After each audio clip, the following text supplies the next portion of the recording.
The reddish hue of the sky was indicating toward the end of the day. A cool breeze flitted over woodlands, twisting knots, floating in the layers of ephemerality. With her traces of motions, dust was pinched from the soil, sprigs of leaves brought along. Onwards she flew, scattering her companions over the gates and walls of the village named Kanahagakur. The most noticeable element of the village being 4 faces engraved high on a hill. Konoha, the village to be established, when the 2 strongest rival clans joined hands. It was proclaimed as the strongest village in the elemental nations. But as they say, the strongest steel must go through the fiercest fire. Konoha had fought all their shinobi wars and had emerged victorious every time. The cost? The lives of its brave soldiers. Likewise, 13 years ago, the Kyuubi was unleashed on this village and was timely stopped by the 4th Hokage, but at the cost of his life. Bijus cannot be killed, for they are a collection of chakra. So the 4th Hokage took the only course of action which was available to him at the time, namely sealing the Kyuubi into a child.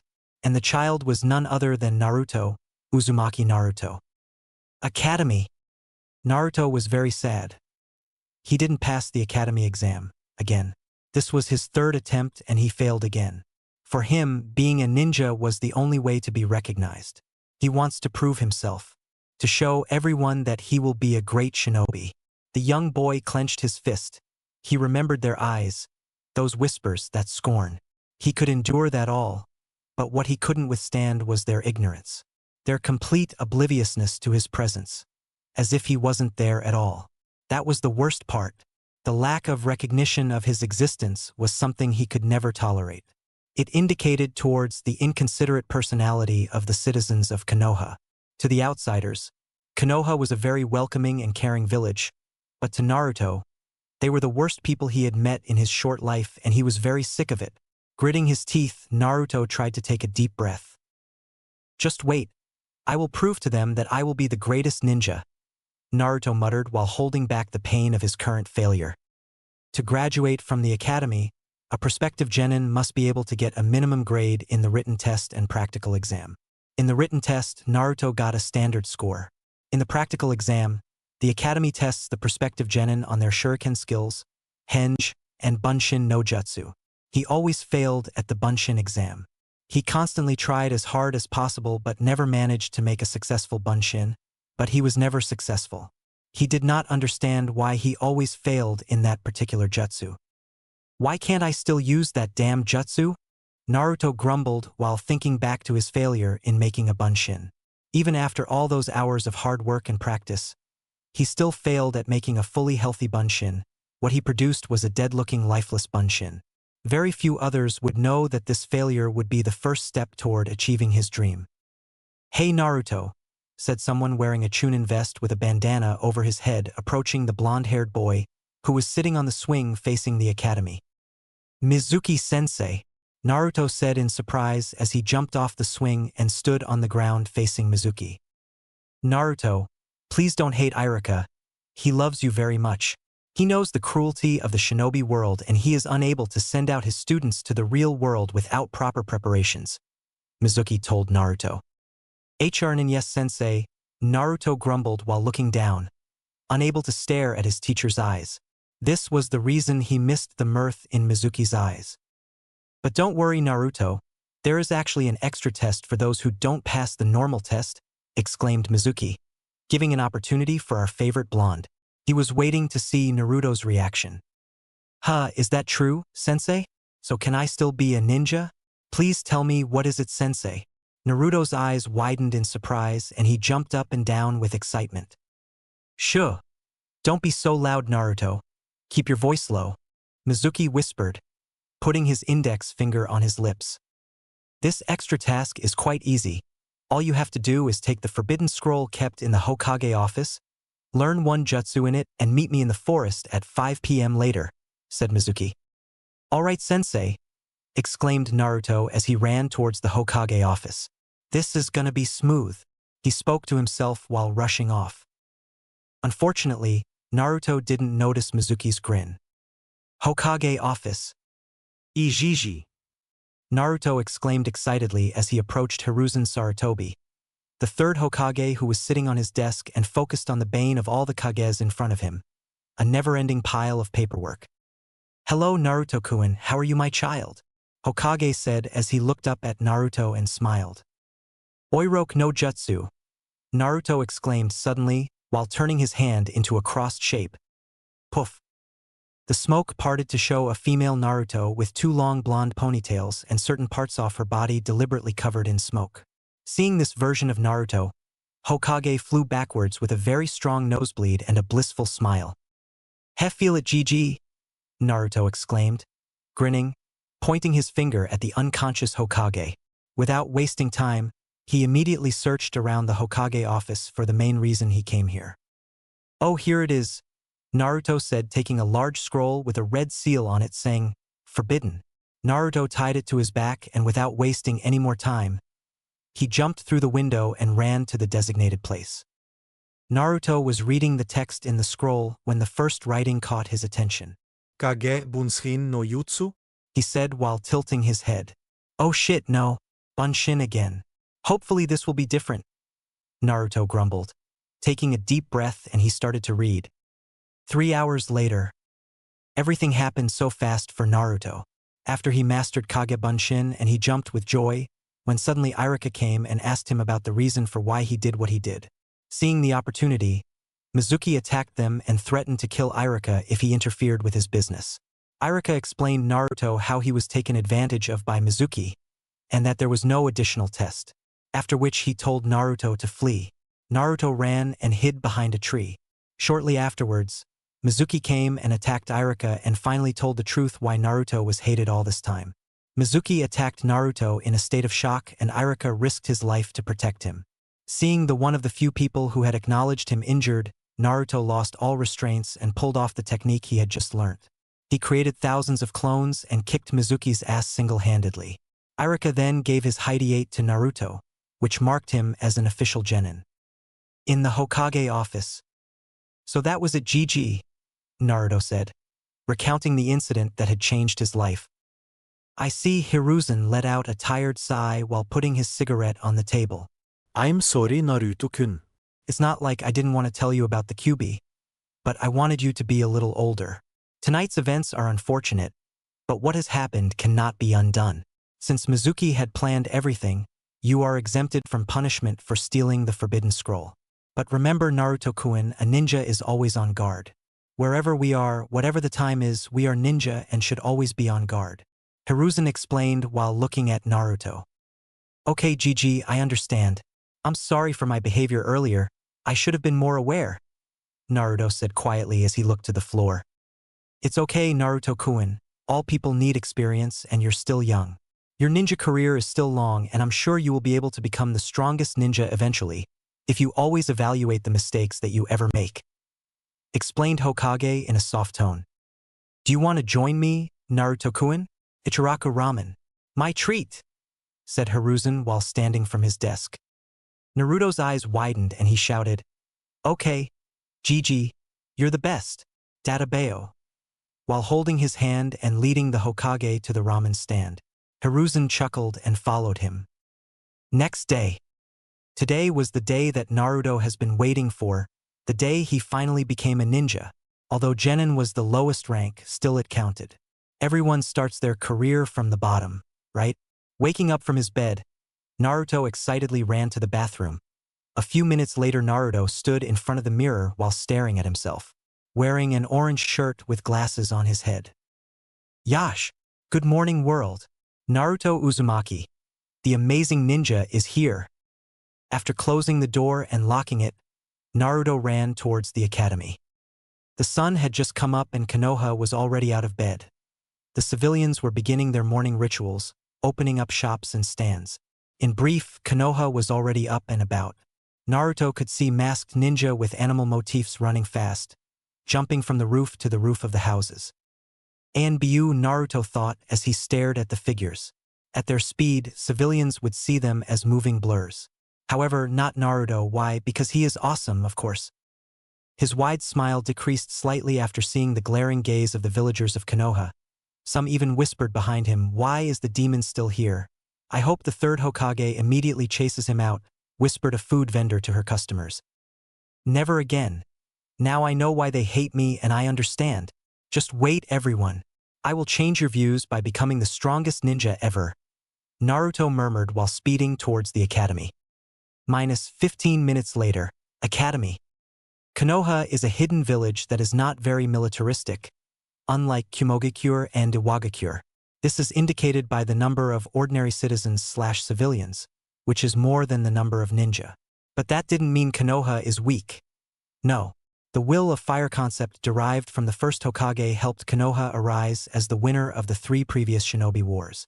Besides the will of fire, Konoha shinobi were also famous for their teamwork. The Genin team, the Umbu team, all used this principle, but the most well-known among them all was the legendary Inoshikacho team that has been carried down for generations. The academy is a building located at the foot of Mt. Hokage. This building is a place where people who register as a ninja are trained and a place where ninjas officially accept their mission. The academy was built during the reign of the second Hokage, Senju Tobirama, for military purposes. Stepping on his feet, Naruto entered the classroom and saw that he was the only one there. Regardless of this, Naruto entered and sat at the last benches as usual and immediately fell asleep, resting his head on the desk. A few minutes later, "Naruto, wake up!" Irika-sensei shouted while throwing a chalk towards Naruto. Tuck. Eraser hit its mark. "Jirammam Irika-sensei," Naruto muttered as he slowly looked up from his short nap. "Wake up, Naruto, it's time. Also, I have an announcement to all of you," said Irika, who stood in front of the class filled with young ninja candidates while holding a piece of paper. All the children sat up straight and focused on what Irika-sensei had to say. Even infamous sloth Shikamaru sat up straight and listened. Shikamaru is the heir to the Nara clan, the only child of the clan head and his father Nara Shikaku. He was clad in a green shirt with open mesh and black pants, his hair pulled back. Like other members of the Nara clan, his brainpower far exceeds the average, but also he was as lazy as a sloth, if not more. Okay kids, congratulations to those of you who passed the academy exam this year. For those of you who did not pass, don't give up. There is still a chance to repeat next year. I am proud of all of you who have become my students. I hope each of you achieve your dreams," said Irika with a proud smile. Naruto smiled broadly, as did the other children. Sakura Haruno, Ino Yamanaka, the duo of Uchiha Sasuke fangirls, also smiled broadly. Choji Akimichi smiled a little while continuing to chew on his chips. "Yash, we will rock this Akamaru. Bark." Kiba Inuzuka and his dog Akamaru shouted while clenching their fists upwards. Everyone smiled except for one child, Uchiha Sasuke, who continued to scrutinize the clouds from the window beside him. "Ha, I think it's impossible for Sasuke to be who he was before, not after the special treatment given by his brother," thought Irika bitterly as he recalled the dark incident that befell one of the biggest clans in Konoha, the Uchiha clan, a few years ago. Seeing his parents die in front of his own eyes repeatedly would produce such an effect on a child. Furthermore, the killer of his parents was his dear brother. "All right, now maintain the decorum of the class while I announce the teams. Team number 1. Naruto closed his eyes, not paying attention to Irika, who was announcing the placement of the team until his name was called. Team number 7, Naruto Uzumaki, Uchiha Sasuke, and Haruno Sakura under the leadership of Jounin. Kakashi Hatake, Naruto woke up in surprise and glared at Sasuke, who was doing the same direction. Kaira feels that Ino Pig, shouted Sakura while dancing triumphantly. Sensei, with Sakura-chan okay. But why do I have to be paired with the same team as this duck? But Naruto shouted, pointing his index finger accusedly towards Sasuke. Naruto, this is the decision of the Hokage and the council. You can't protest about it. Moreover, your score is the lowest overall, total of written and practice tests.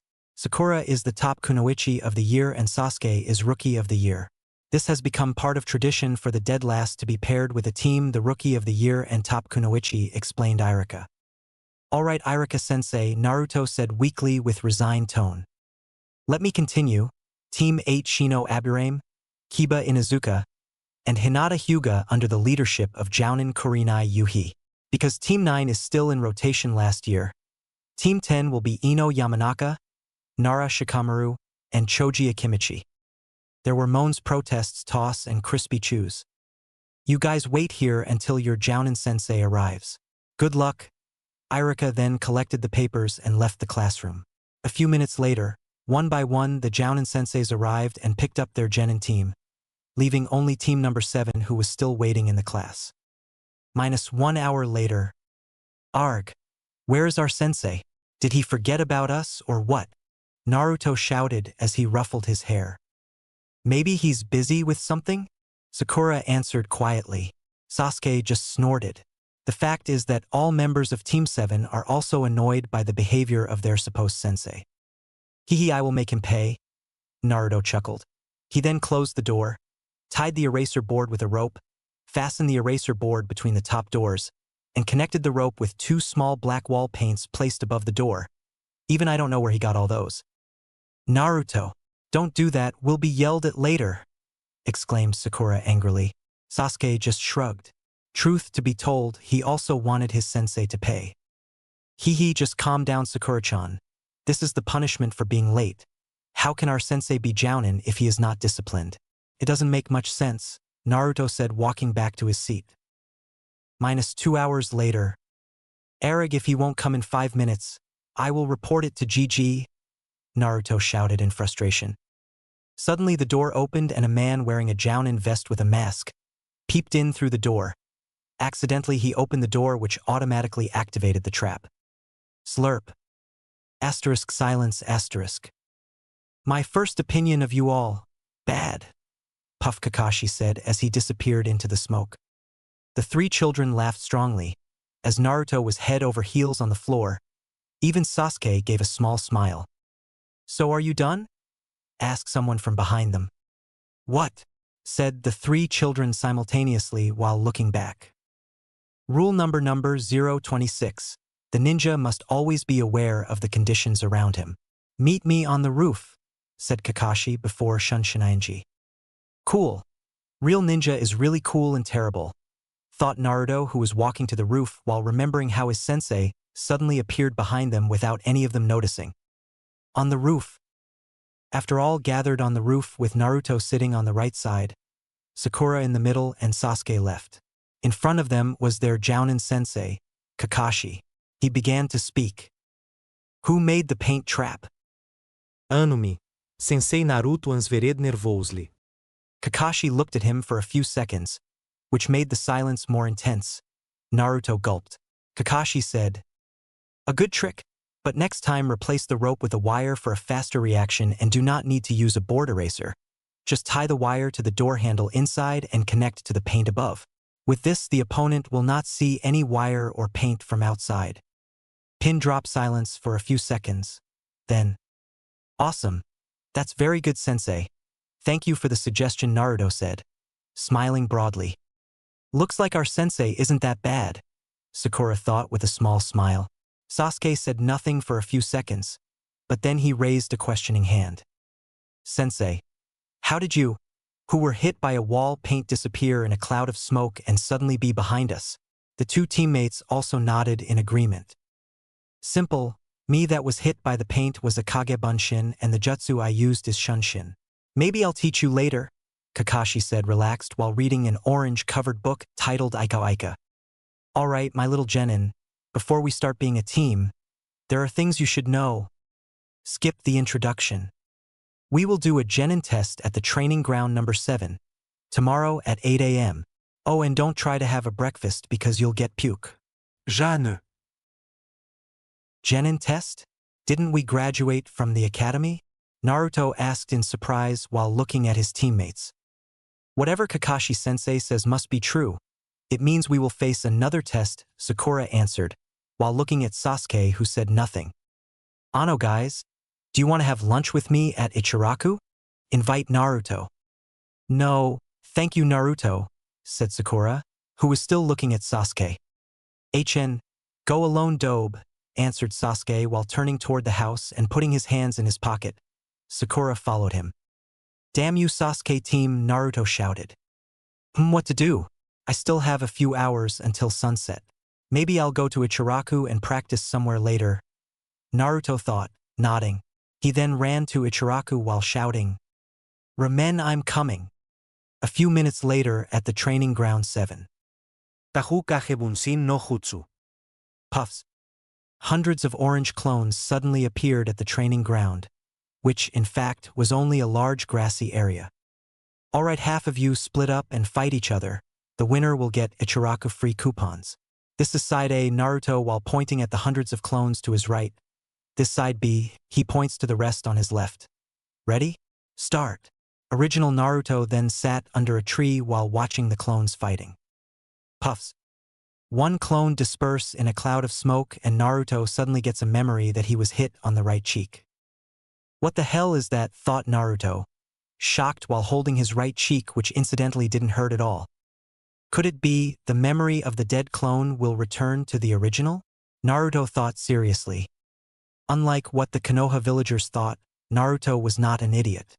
He acted like that because he was afraid of what people will do if the demon becomes smart. After all the sabotages he received at the academy, Naruto decided that acting as an idiot was the best course of action for now. Naruto was not a natural genius like Itachi Uchiha, neither was he a genius of hard work like Madogai, but he had his own nature, that is unpredictability, which he showed when doing daily prank. How else can a 7-year-old boy avoid the group of ANBU, Chunin, and even Jounin while being pursued after one of his pranks? This jutsu is awesome. I'll be strong in no time, Naruto shouted, jumping up and down. Well, we cannot change the fact that Naruto is still Naruto. XXX. Please review. Note. Bunshin no jutsu, clone jutsu, hanki. This is a basic technique that can be used by any shinobi. For this technique, users create one or more afterimages of themselves to move with them. Unlike most other cloning techniques, this afterimage has no substance and is thus unable to damage the opponent. Oiroke no Jutsu, Sexy Jutsu. Rank E. Naruto Uzumaki created this technique to play with men. The user turns into a beautiful woman, with special attention paid to the figure of the woman, breasts, and waist. Kage bunshin no jutsu, shadow clone jutsu, ranking B. This jutsu allows the user to make one or more copies of himself. The user's chakra is evenly divided between themselves and their clones. Making one clone gives half of the user's chakra. Making two clones will give 1/3 of each user's chakra, and so on. Once scattered, the remaining clone and chakra experience is transferred back to the user X. The next day at 7 a.m., Naruto was walking to the training ground number 7 where his team was to be tested. While walking, he mused. The memory of each dead clone comes back to the original. I remember I was beaten up repeatedly. It's like the memory of hundreds of people suddenly entered my mind.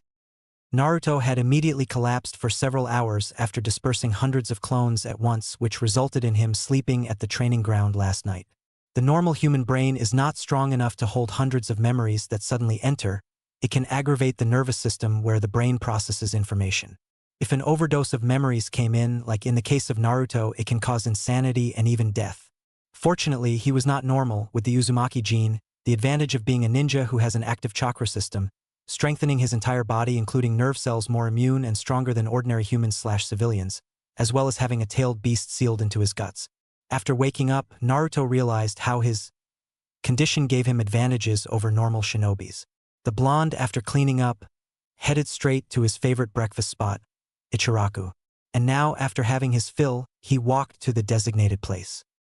Once there, Naruto met Sakura, who was sitting and looking dreamingly at Sasuke, and as usual, he completely ignored her in favor of brooding. And just as the blonde expected, Kakashi-sensei hadn't arrived yet. Naruto sat under a tree and thought about Kage Bunshin and its effects. -2 hours later, Yo, Kakashi greeted, standing in front of his students after Shunshininji before them. You're late, Sakura shouted, pointing her finger at Kakashi. Yar yar. A grandmother needed help, so I helped her. And then a black cat passed by in the middle of my journey, so I had to take a roundabout route to avoid bad luck. Drop silence. Sakura's brows were twitching, repeatedly indicating she was ready to erupt any time. Naruto tried to hold back chuckle, and Sasuke snorted in amusement. But totally ignoring their reactions, Kakashi continued. Your job is to take these 2 bells. While pulling the bells out of his ninja bag, until 12 p.m. But sensei, there are only 2 bells. We know who asked this v. Impressive observation, Sakura, Kakashi said in a bored tone. The one who doesn't get a bell will, at the end of the session, will go back to the academy. Kakashi dropped the bomb, letting out a little bit of killing intent while glaring bullets at his students. Gulp. All think the same. I have to get that bell. All right, start. Kakashi pressed the timer and placed it on the vertical round wood. With the command given, all his students immediately jumped to find a proper hiding spot in the forest. At least they know it's impossible to fight the Jounin directly, so they hid, Kakashi thought while opening his favorite orange-covered book and reading casually. Even then, I can clearly feel their presence. In the forest. There are 3 bells. One of us will return to the academy if someone fails to get it. But there is no way the 3 Genins who have just come out of the academy will win against the Jounin even if we work together. Is there something behind this test? Thought Naruto while hiding behind a tree. I'd better see Sasuke and Sakura. They will know what to do. Naruto ran to gather his teammates. Naruto, what are you doing here? Sakura whispered to the teammate beside her. Sakura-chan, I think we should meet up with Sasuke and talk over this test. I have this gut feeling that this best is not what it says, Naruto said seriously. They went on to meet Sasuke. Forget it, Dobe. I'll get the bell alone. I won't fail here, growled Sasuke with clenched teeth. Sasuke team, this is not the right time to be selfish.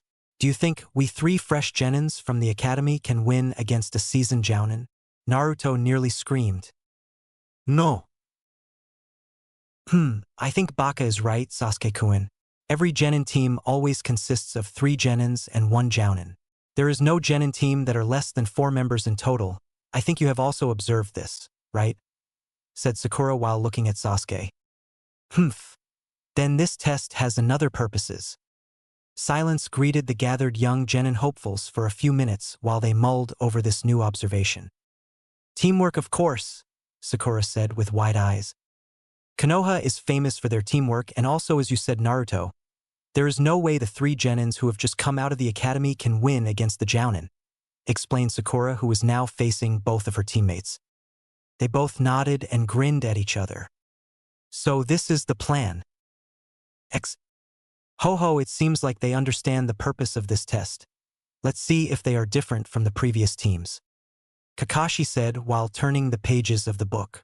The Jounin looked bored, standing with one hand holding a book and eyes focused on the text in the book. Suddenly, he heard a loud voice from the right.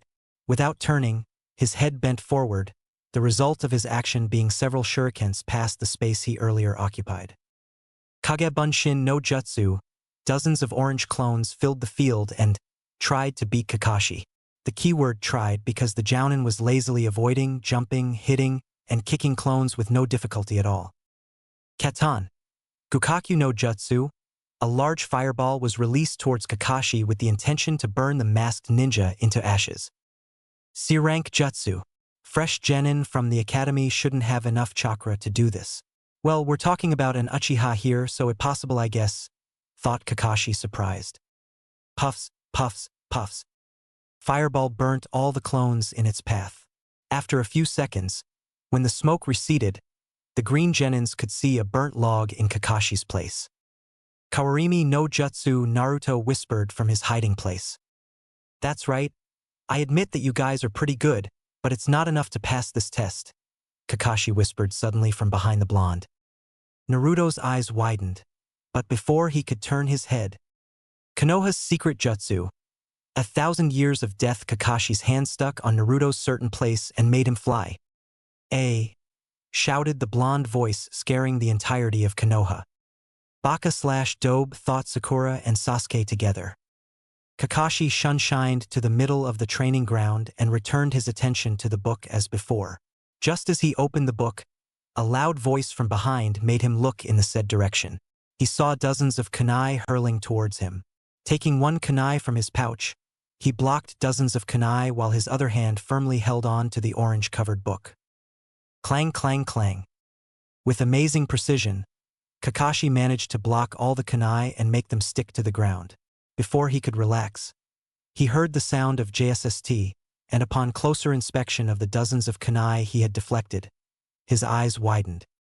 Boom! An explosion shook the ground, destroying the place where Kakashi stood prior to the explosion. Did we just kill him? Sasuke and Sakura thought together, when suddenly they turned around and had to deflect a kunai with an explosive tag attached. JSSSTTT. Oh no /sure dash, their eyes widened and they immediately jumped into the middle of the training ground. Boom! The flames where both the genins stood exploded, leaving flames in place of two genins. Sakura and Sasuke were breathing hard trying to catch their breath from what had happened. Before they could stand, a clapping sound could be heard from the right end of the training ground. Turning to the right, they saw Kakashi walking casually, both hands clapping together. Not bad, you can avoid the kunai with explosive tags in a point-blank range, but it's still not enough. You need these bells to pass, Kakashi said, displaying the two bells. Sasuke, without saying anything, ran straight ahead and engaged Kakashi in taijutsu. Wait, Sasuke-kun, Sakura shouted. Sasuke angrily threw the right punch towards the face of Kakashi, who casually dodged to the left. Seeing the blow failed, he tried to kick Kakashi's stomach, which was again evaded effortlessly by his teacher. Even after throwing punches after punches and numerous kicks, he could even touch Kakashi. Forget about delivering hit. His taijutsu is good enough for a fresh genin that has just come out of the academy. But he's an Uchiha, so I'm not surprised, observed Kakashi, shrugging. The Jounin sensei of team number 7 was blocking Sasuke's right kick with his left hand. When Sasuke tried to punch Kakashi's face with his left hand, it was blocked by Kakashi with his right hand. After a few more minutes of continuous blocking and evading, Kakashi's hands were busy holding Sasuke's hands and feet. That was when the Uchiha shouted, "Sakura now!"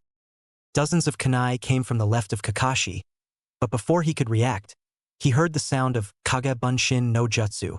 A dozen of Naruto clones came from above and blocked the Kakashi's vision, who was in midair.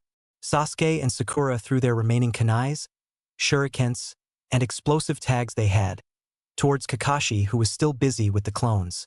Midair. Doom. A huge explosion, which could make Deidara proud, shook the training ground.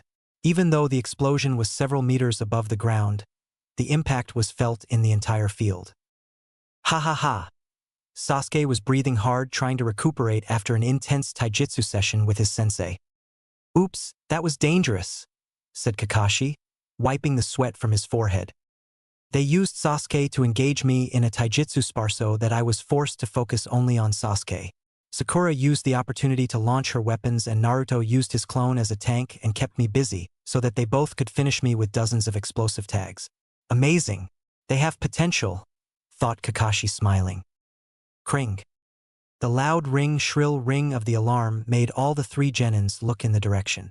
Realizing they had run out of time, they got depressed. Alright kids, that was a pretty good match. Even though you failed to grab the bells. Kakashi jumped from the tree and stood in front of his soon-to-be students, gauging their reaction. Sasuke gritted his teeth as he clenched his fists. Sakura tried to hold back tears, while Naruto looked down in shame. All of you graduated. What? Shouted the three genins, who were shocked at their sensei's statement.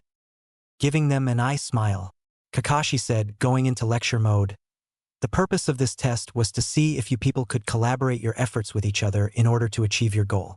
After all, Konoha is famous for its teamwork. Remember, those who break the rules are trash, but those who abandon their friends are worse than trash. Don't forget those words. Silence prevailed in the area while the young genins took in his words. All right, now, my cute little genin, we meet again tomorrow. Same time and the same place. We will start with our official missions. Now, I'll head to the Hokage office now. Any questions? If not, you are dismissed. Sasuke and Sakura shook their heads in denial, and both of them took off for their home. Whereas Naruto? Can I talk to you for a moment, Kakashi-sensei? Naruto approached Kakashi. HHN, what do you need, Naruto? Actually, I have a question, sensei.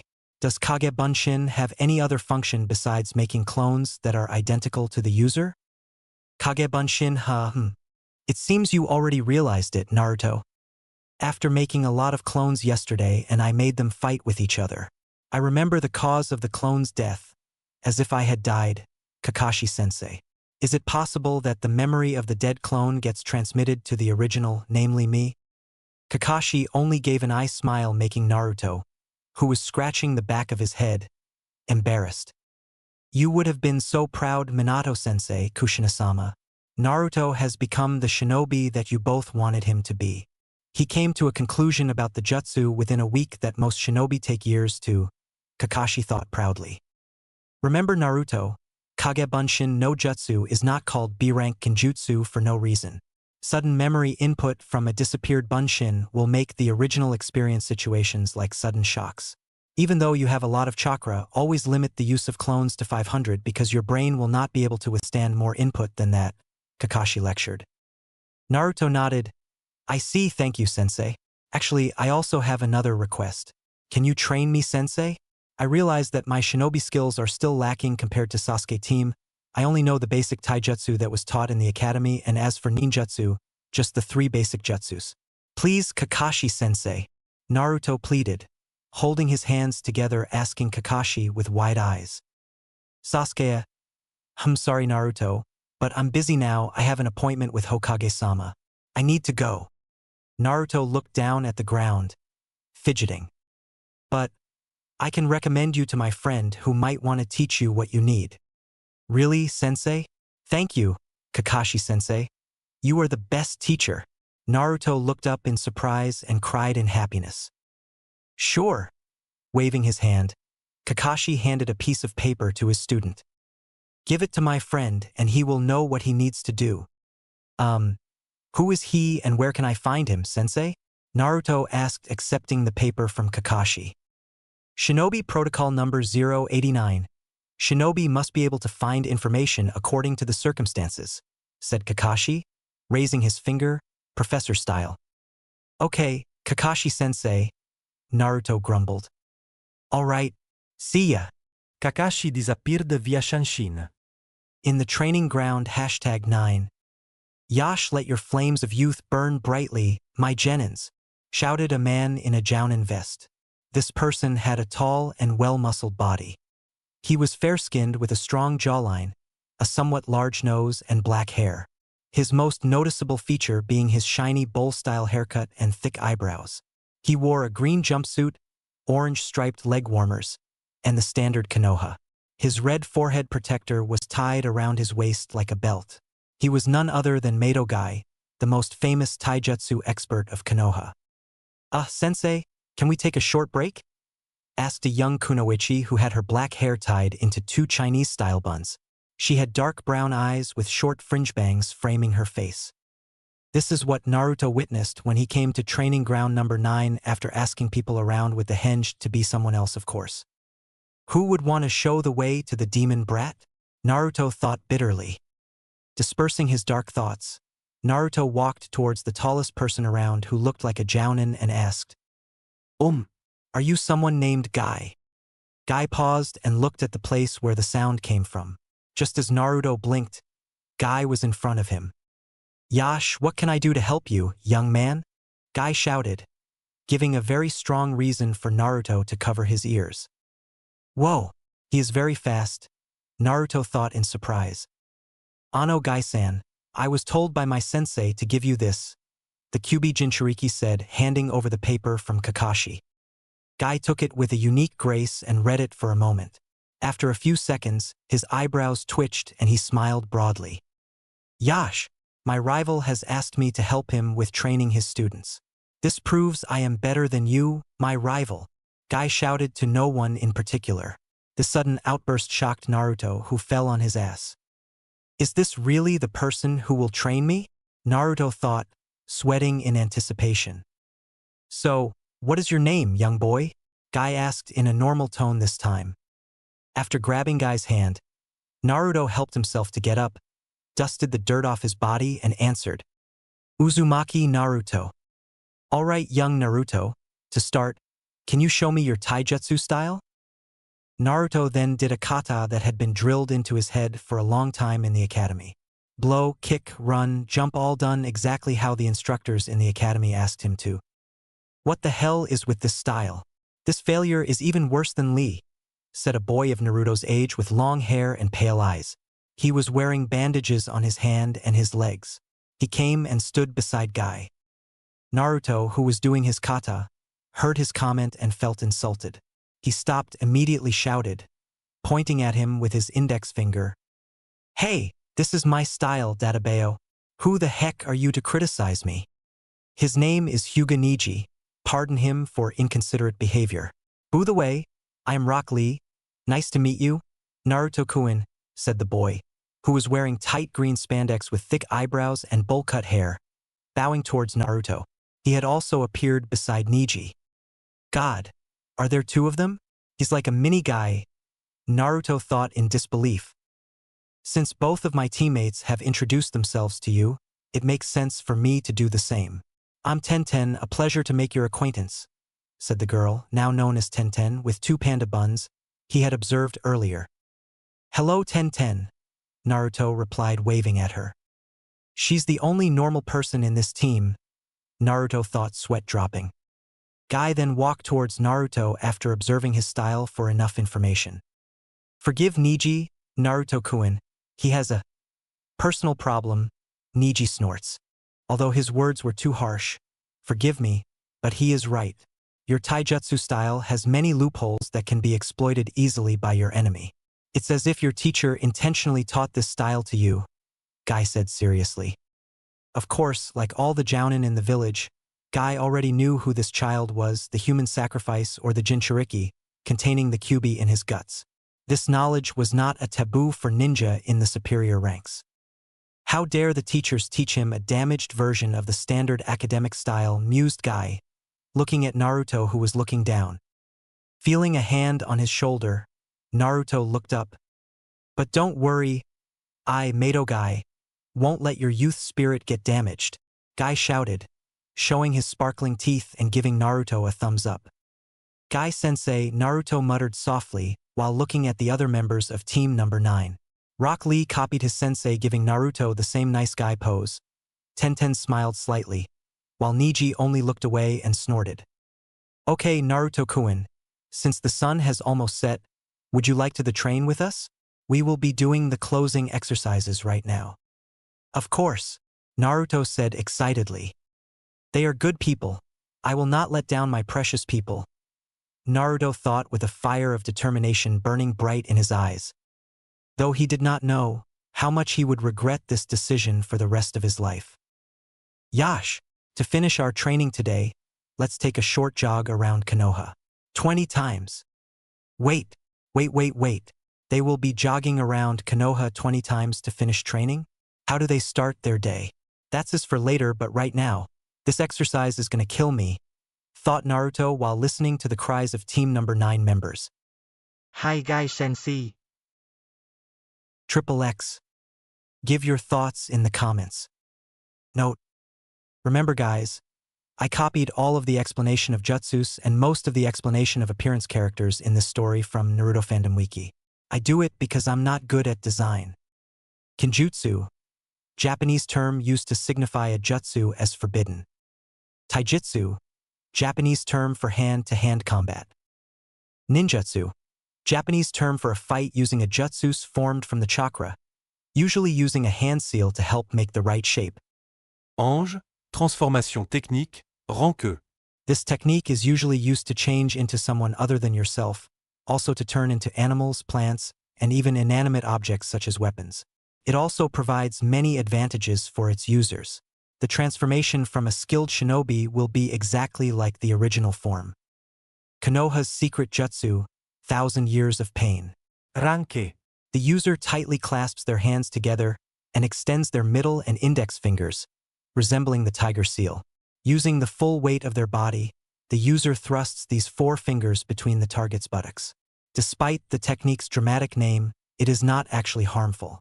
The pain is fairly extreme, however, so much so that when Kakashi Hatake uses it on Uzumaki Naruto, Naruto comically leaps into the air. Katan, Gukakyu no Jutsu, Fire Release, Great Fireball Technique, Rank C. a technique in which chakra is processed in the body to be turned into fire and expelled from the mouth, usually in the form of a large fireball. Kawarimi no Jutsu, body replacement technique, rank E. With this technique, users can replace their own bodies with several other objects, generally with wooden blocks when there is a ground attack. Have a good day. Flashback on.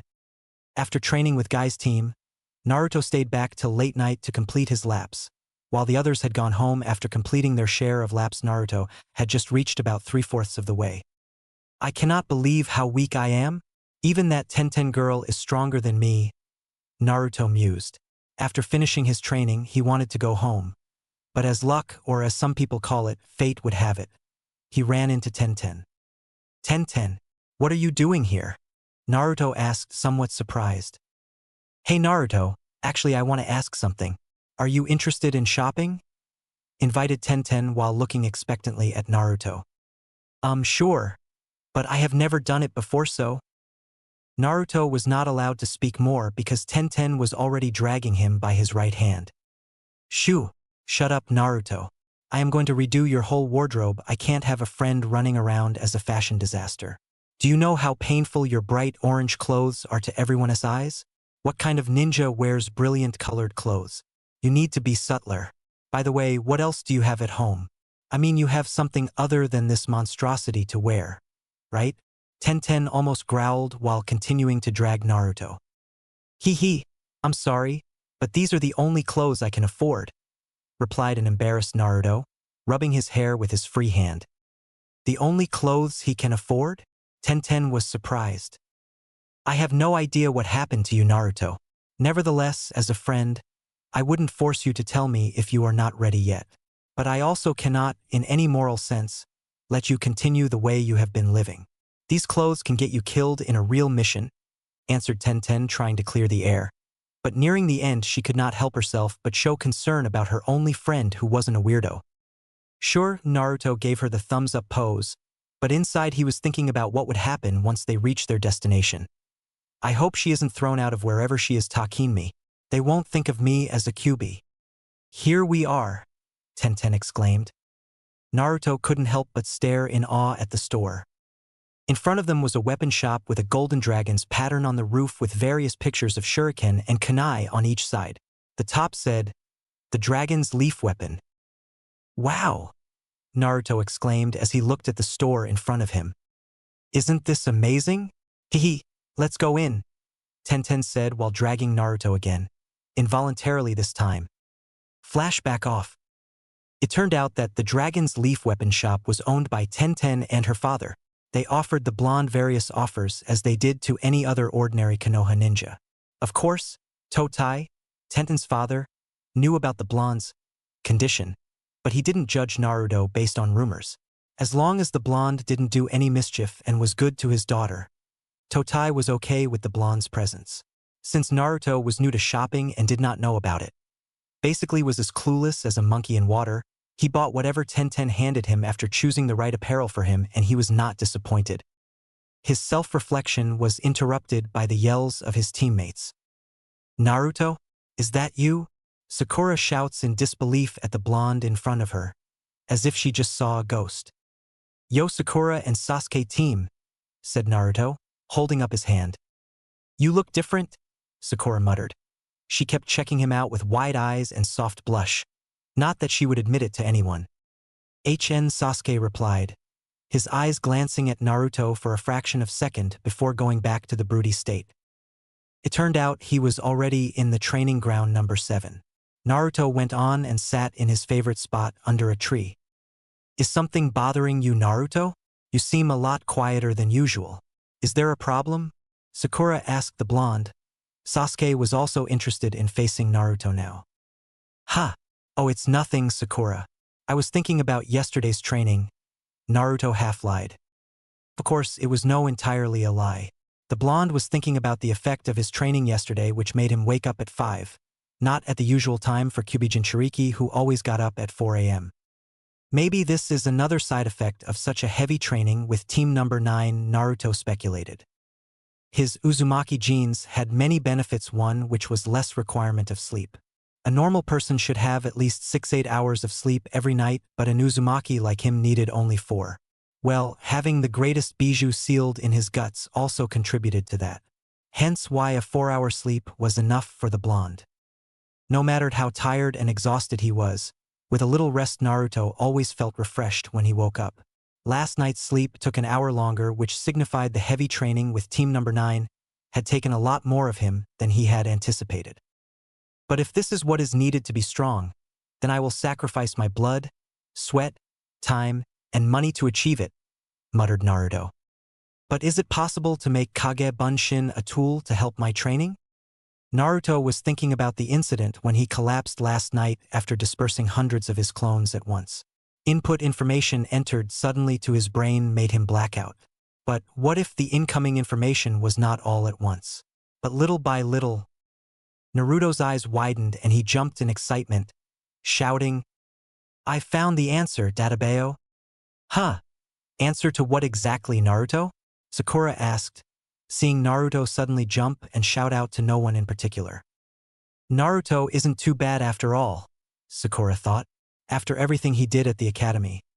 Started a riot, ranked everyone, and even asked her out on a date. The current Naruto was not who Sakura knew from the academy. Of course, ever since Naruto stopped asking her out, made the pink-haired girl hurt. Her confidence level had started to dwindle. But I guess he had started to change, Sakura mused. Naruto realized that he had shouted out loud instead of speaking to himself. Scratching the back of his head, he said, "Oh, it's okay, hee. I just realized something." "HN," Sasuke said.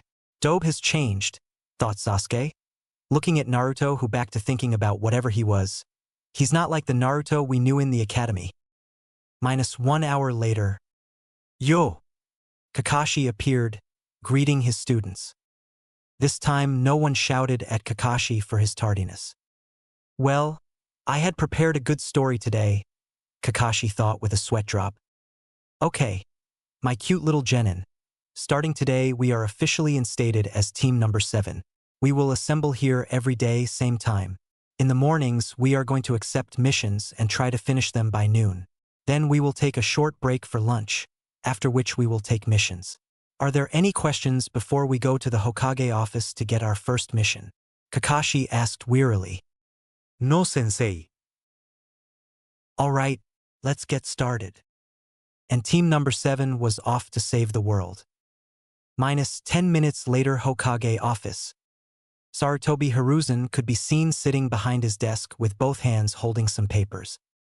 The professor looked tired. He was busy signing papers. From the tired look in his eyes, it was quite imperative that he was cursing this goddamned pile of paperwork. Oh, how the mighty had fallen, god of shinobi, the professor, a war veteran of the First, Second, and Third Great Shinobi War, a student of the legendary Senju Hashirama and his younger brother, Senju Tobarama, the third Hokage of Konoha, the teacher of the Great Sannin.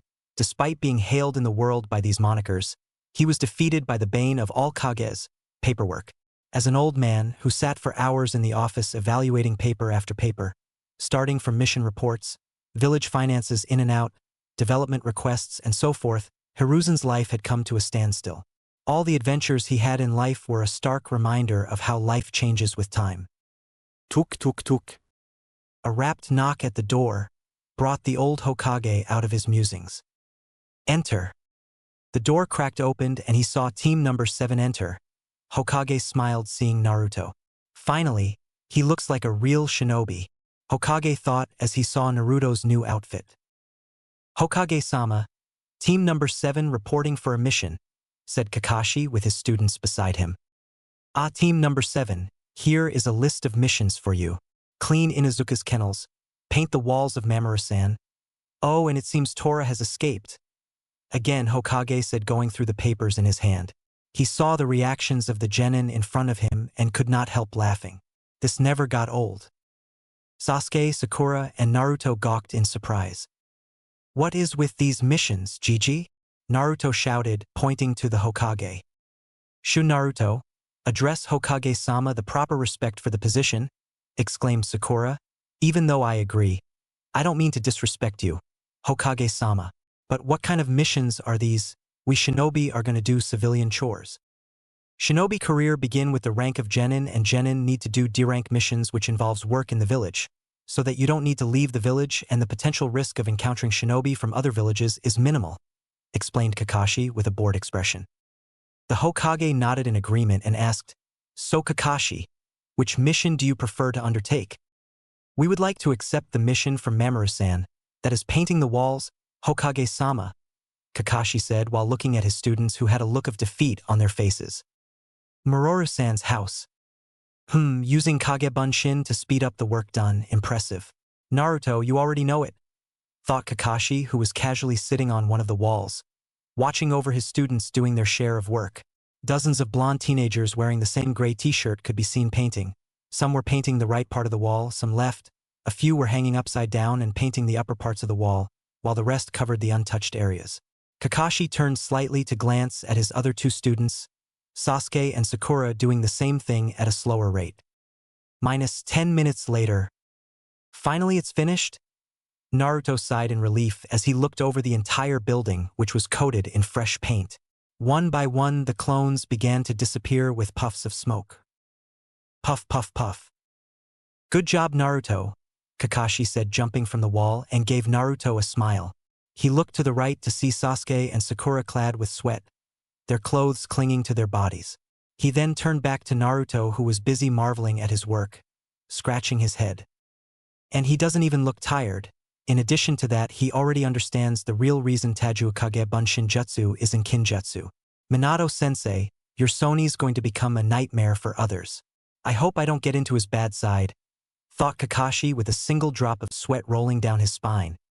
Naruto, I reckon you already know that Kagebunshin can be used to speed up training. But I would suggest you to not depend on that jutsu too much. As your teacher, I'll give you tips. To avoid a mass input of information, you need to learn to meditate, said Kakashi, holding up his index finger. Naruto grinned as his sensei praised him, but then he scratched his head in confusion. Wait, meditation? What is that and how should I do it? Kakashi-sensei. Meditation is literally means to unite with nature, in a sense that you must be able to calm your mind and body to a completely relaxed state. The position of the body when meditating is the lotus position. This position will help keep you stay focused. Monks living in monasteries and temples do it, Kakashi explained to the young boy.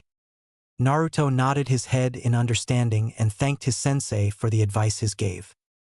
Oh, and Kakashi-sensei, when I was in Mamoru-san's warehouse bringing out the paint, I found this scroll lying in the corner of the warehouse earlier, Naruto said suddenly while holding a huge dusty scroll, which was as big as the forbidden scroll, filled with Ware's tears of time.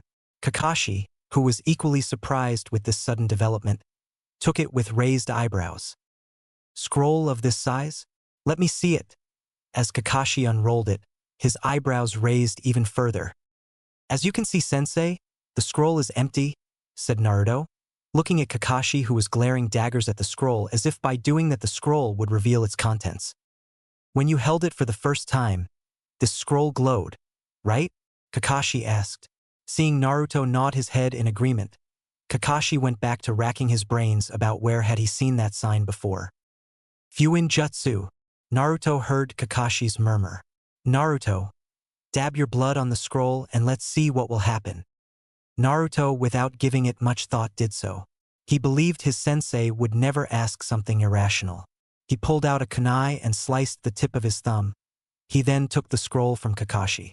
Unrolling it with his left hand, Naruto swiped his bleeding thumb in the scroll. The scroll glowed for a while and then blood increased in amount and started forming letters. Within seconds, the contents of the scroll became visible for him to read. What is this? Naruto muttered as he began to read the text, which was slowly becoming clearer. Greetings, my brother. I am Kaizo, the 19th leader of Uzushiogakure. The fact that you are reading this scroll means I am already dead, as are most of our clansmen. We were currently engaged in war against the 3 major hidden villages, and this our last stand. All our clansmen are engaged to defend Zushiogakure. Now you would ask, how did it come to this? Well, you must know what our clan was famous for. Fuinjutsu, the 3 major hidden villages, Iwa, Kumo, and Kiri, decided to destroy us because they feared the power our Fuinjutsu. We had received the information beforehand that we were going to be attacked, but we had not fathomed they would be coming in such huge numbers. Since 3 of the major 5 villages were after us, there was no way we could have relocated. They are after our clan and our knowledge. They are not going to let us live in peace where we go, which is the reason that when they attack, we will make our mark. There's time for the attack. That is why I, personally, have amassed all our Fuinjutsu knowledge and our legacy. Ramen. I have sealed the scrolls with knowledge about them segregated in separate scrolls within this one with the hope that the Uzumaki clan's legacy would not die with us. I honestly did not want to burden your young shoulders with a responsibility like this, but I have little choice but to do this. Hopefully, Uzumaki clan would love on through you and continue to grow and rise to its former glory. Good luck, young Uzumaki. Kaizo, 19th leader of Uzushio-gakure. Naruto read and reread its contents again and again and again. Tip. A lone tear tooled down his cheek onto his whiskers and came down onto the cemented floor. He rolled the scroll back and cradled it in his arms as if it were a child. My family, I actually have a clan. I'm not alone, Naruto whispered in tears. Great clan respected for its Fuinjutsu. Huh, he told himself, wiping off his tears on the sleeve of his shirt. I will make you proud, Kaizo-jiji. I swear I will. Naruto thought, Hiruzen-jiji owes me an explanation. Kakashi, who was silent till now, looked back to see Sasuke and Sakura had finished their work and made a gesture with his hands, behind me. Hearing approaching footsteps, Naruto looked up to see Sasuke and Sakura were now beside him. Feeling a hand on his shoulder, he quickly wiped off the rest of his tears. Naruto, it's okay to cry, you're a child after all. It's good let out your emotions once in a while, but don't let your emotions control you. Okay? Seeing Naruto nod, Kakashi continued, You want to talk about it? Kakashi spoke in a soft voice. Glancing at the Uzumaki logo on the scroll, he had a hunch on what was inside. But what he did not understand was why a scroll of such great importance was lying in the warehouse of an ordinary citizen. I will report to Hokage-sama later. This needs to be looked into, thought Kakashi, looking at Naruto, who had stopped his tears. This is an important scroll that left by my clan before they were destroyed. Seeing Sasuke and Sakura's curious gaze, Naruto explained in a low voice. Dobe, I know what it's like to be the last member of clan. Make them proud, would ya? Sasuke tried to comfort Naruto, to which Naruto nodded. Naruto, even though I don't understand what it's like to be the last of your clan, but you have us, right? Sakura said with a sad smile, looking at Naruto. Guys. Naruto was stunned to see his teammates and sensei, who were trying their best to soothe him and alleviate his pain. For the first time after he had become the Jinchuriki of the most hateful Biju, the Kyuubi, he had finally found people who were able to understand his feelings. They are trying to help me. They care for me? Clenched his fist as he thought, I will not let my precious people die, not as long as I have the strength to protect them, and as long as draw breath, I won't let them perish. Naruto looked up, sporting his infectious foxy grin. Thank you, my friends. I promise that from here on I will form my own ninja way. Naruto spoke with a firm tone and determined eyes. Naruto could see Kakashi nod with a smile which was hidden by his mask, Sasuke smirked, and Sakura gave a soft smile. All right, let's report back to the Hokage, exclaimed Kakashi. Hi Kakashi-sensei. The young genins cried. Hokage office. After team number 7 had successfully reported on their first mission, Kakashi asked his students to go to the training ground number 7 and informed them that he would catch up with them later. Facing the Hokage, he said with a serious expression, Hokage-sama, I have something to report. Seeing Hokage's sign go on, Kakashi took a deep breath. When Naruto was bringing some paints that were be used in the mission in Mamoru-san's warehouse, he found a dusty scroll filled with small incisions. It was as large as the forbidden scroll, lying in the corner of the warehouse. The scroll was encrypted with a blood seal, and when Naruto let a few drops of his blood onto the scroll, it unlocked and revealed its contents. Naruto read it, and now he knows about his mother's clan. Kakashi narrated the whole incident in a single breath. The old Sarutobi sighed. I don't think we should keep the knowledge of his heritage from him any longer, but since he already knows about his mother's clan, it'd make sense to let him know the full details. Kakashi nodded in agreement. Naruto is maturing at an incredible rate, at least enough to know the truth. He's developing. Kakashi continued, by the way, Hokage-sama, how can the secret scroll of the Uzumaki clan of such importance end up in an ordinary citizen's warehouse? To be honest, I also don't know, Kakashi. I will have ANBU investigate it. Is there anything else you need? No, Hokage-sama. Thank you. Kakashi bowed and walked out of the Hokage office. XXX. Yash. Naruto now knows about his clan. He now has the knowledge that made the Uzumakis feared. What will happen next? For those who are wondering about a very fast tempo, sorry, but this is the beginning, and to be honest, I am too lazy to write with details in the series that we have already know. Later, there will be details in certain scenes. Naruto didn't have anyone from the start, so having someone watching his back had a big impact on him. Oh, sorry, because I'm not very good at clothing design. The point is, he now looks like a true shinobi. Sneaky and dangerous. Actually, I want to make Naruto maximize his potential in all shinobi arts. In the anime/manga, it was mentioned that the Uzumaki clan was the greatest with Fuinjutsu, but we could see them throughout the series. Naruto never even learned or knew about the hidden power of his clan. For the first time, Naruto trained very hard. Of course, the first day would make his body still felt shocked. For that reason, I estimated and slightly changed his sleep time for the first time training in the training ground #9. After finishing with missions and training with his team for the day, Naruto joined team number 9 for training in the afternoons. Yosh Naruto-kun. Since you have decided to train with us, try to wear this while doing your daily training. Guy threw 4 brownish-gray colored bands at Naruto, who caught him but immediately regretted it because the weight forced him to kneel. Guy-sensei, these are really heavy. What are these? Asked Naruto, putting band weights slowly down to the ground. That are weight bands for your training. Attach them to your hands and feet before starting your exercises. Never take them off before I command you otherwise. Okay? Guy said while pointing his thumb at Naruto. Hi Guy Sensei. Naruto used both smaller size weights on his arms and the rest on his feet. Ugh, this stuff is way heavy, Naruto grumbled while trying to move his limbs little by little. How many kilos per band are these, Guy-sensei? Since you're a beginner, I have only given you 15 kilograms for your hands and 30 kilograms for your legs, Naruto-kun, Guy said, nodding as if it was normal. Just thought, Naruto, wincing. He then looked around to see the other members of team number 9 and observed something.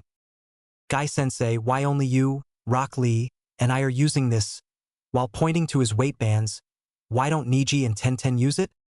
Oh, that's because of their different styles. Niji is a specialist of his clan taijutsu, but he prefers speed and agility over strength.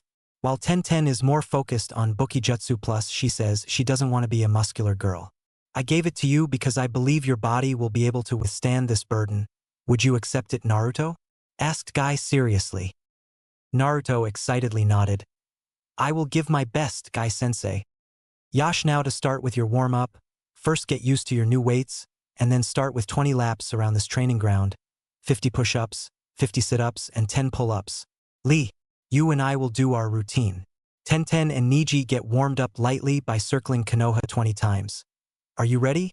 Start! Shouted Guy, who was answered in unison by his students. With his new student, Hi, Guy-sensei. Minus 45 minutes later. Ha ha ha, Naruto took deep breaths with sweat pouring down his body. He was laid down, tired, with his back touching the ground. Facing the sky, he thought, these are really heavy, but I will not give up. I can feel my muscles tighten, flex.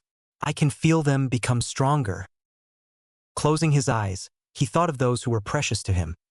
Hokage Gigi, Tuchi Gigi, I am Ne-san, Kakashi-sensei, Sakura, team, and all his friends. Yash, now that everyone is back, let's start the training, shouted a super-energized Guy who had just arrived. He looked as fresh as he was before. The only change one would notice would be the sweat clinging to his body.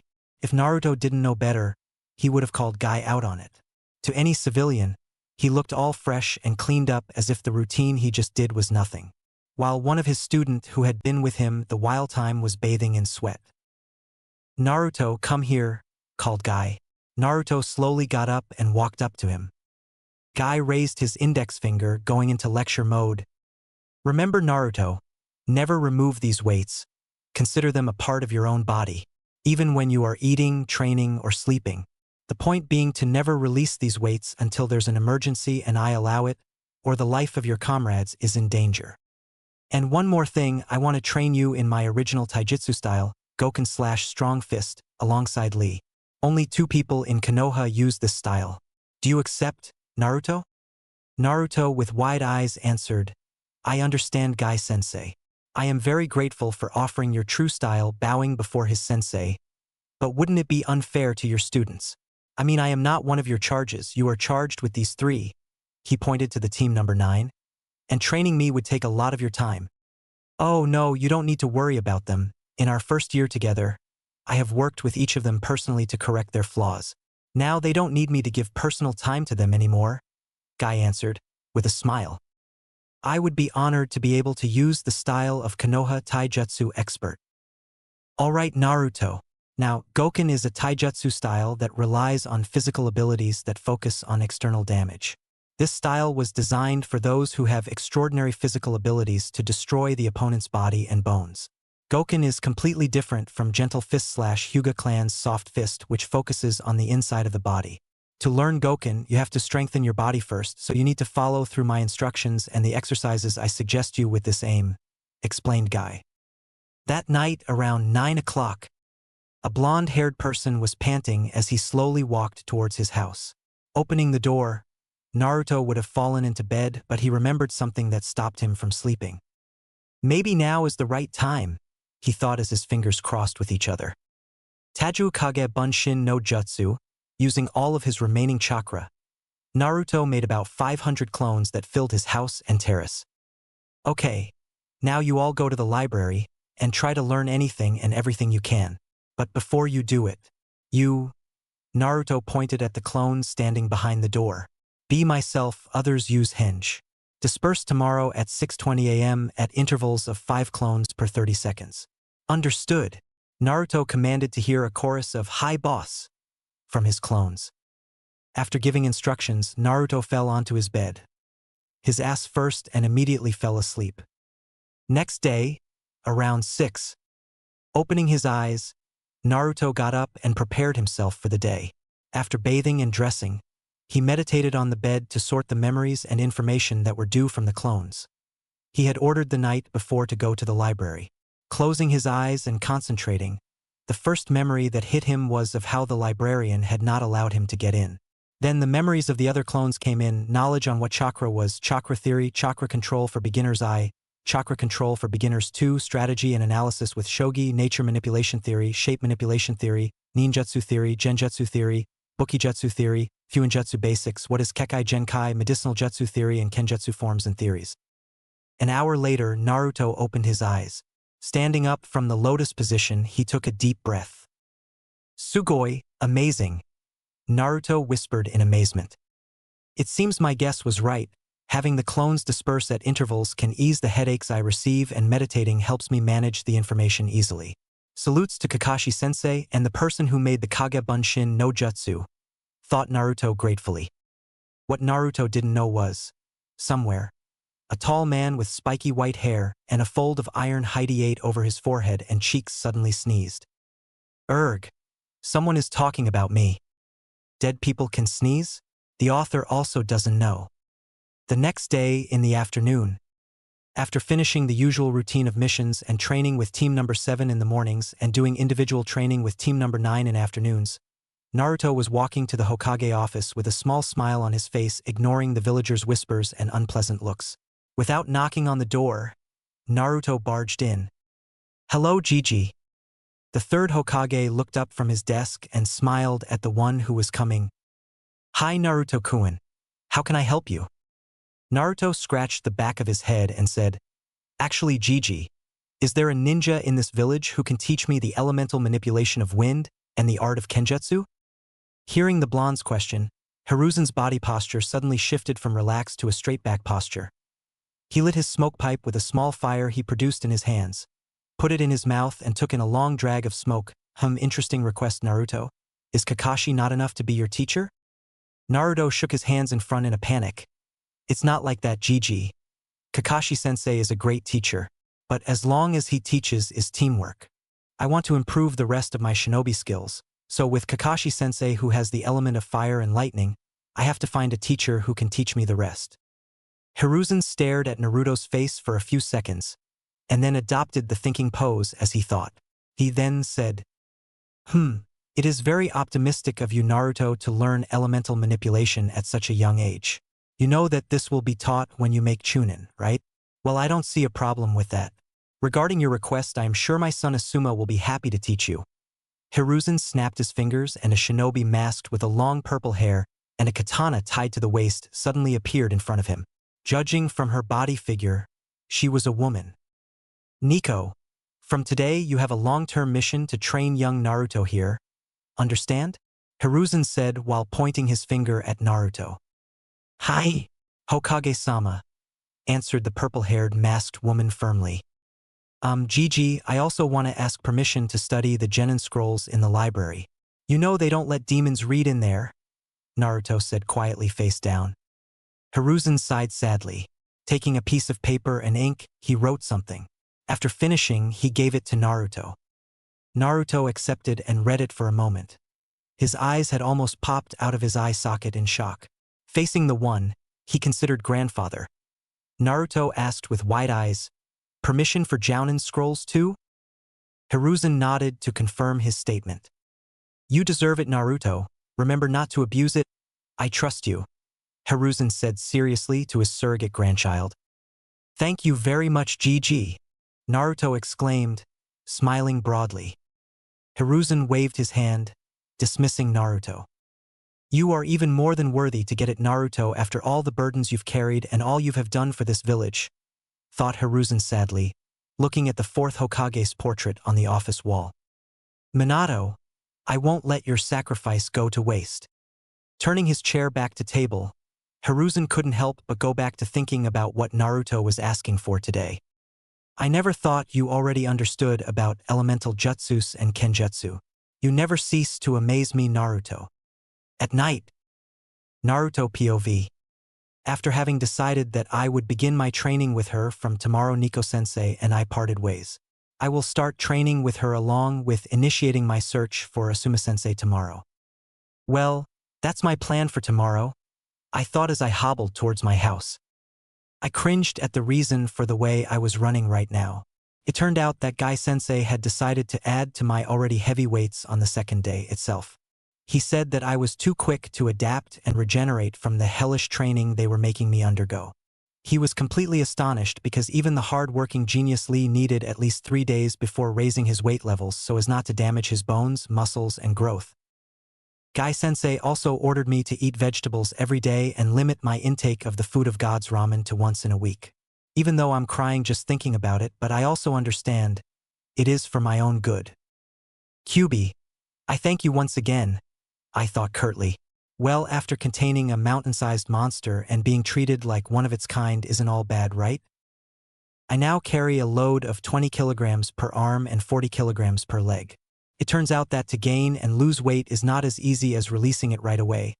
I remember when Guy-sensei put on a ram sign and suddenly the black lines on my deck flashed. When I try to move, it feels like swimming in thick mud. The answer turns out. Seal, this colored stroke turned out to be very flexible and amazing. They say that Fuinjutsu's master can make seals in every circumstance and for every situation. Maybe I'll try to learn it sometime.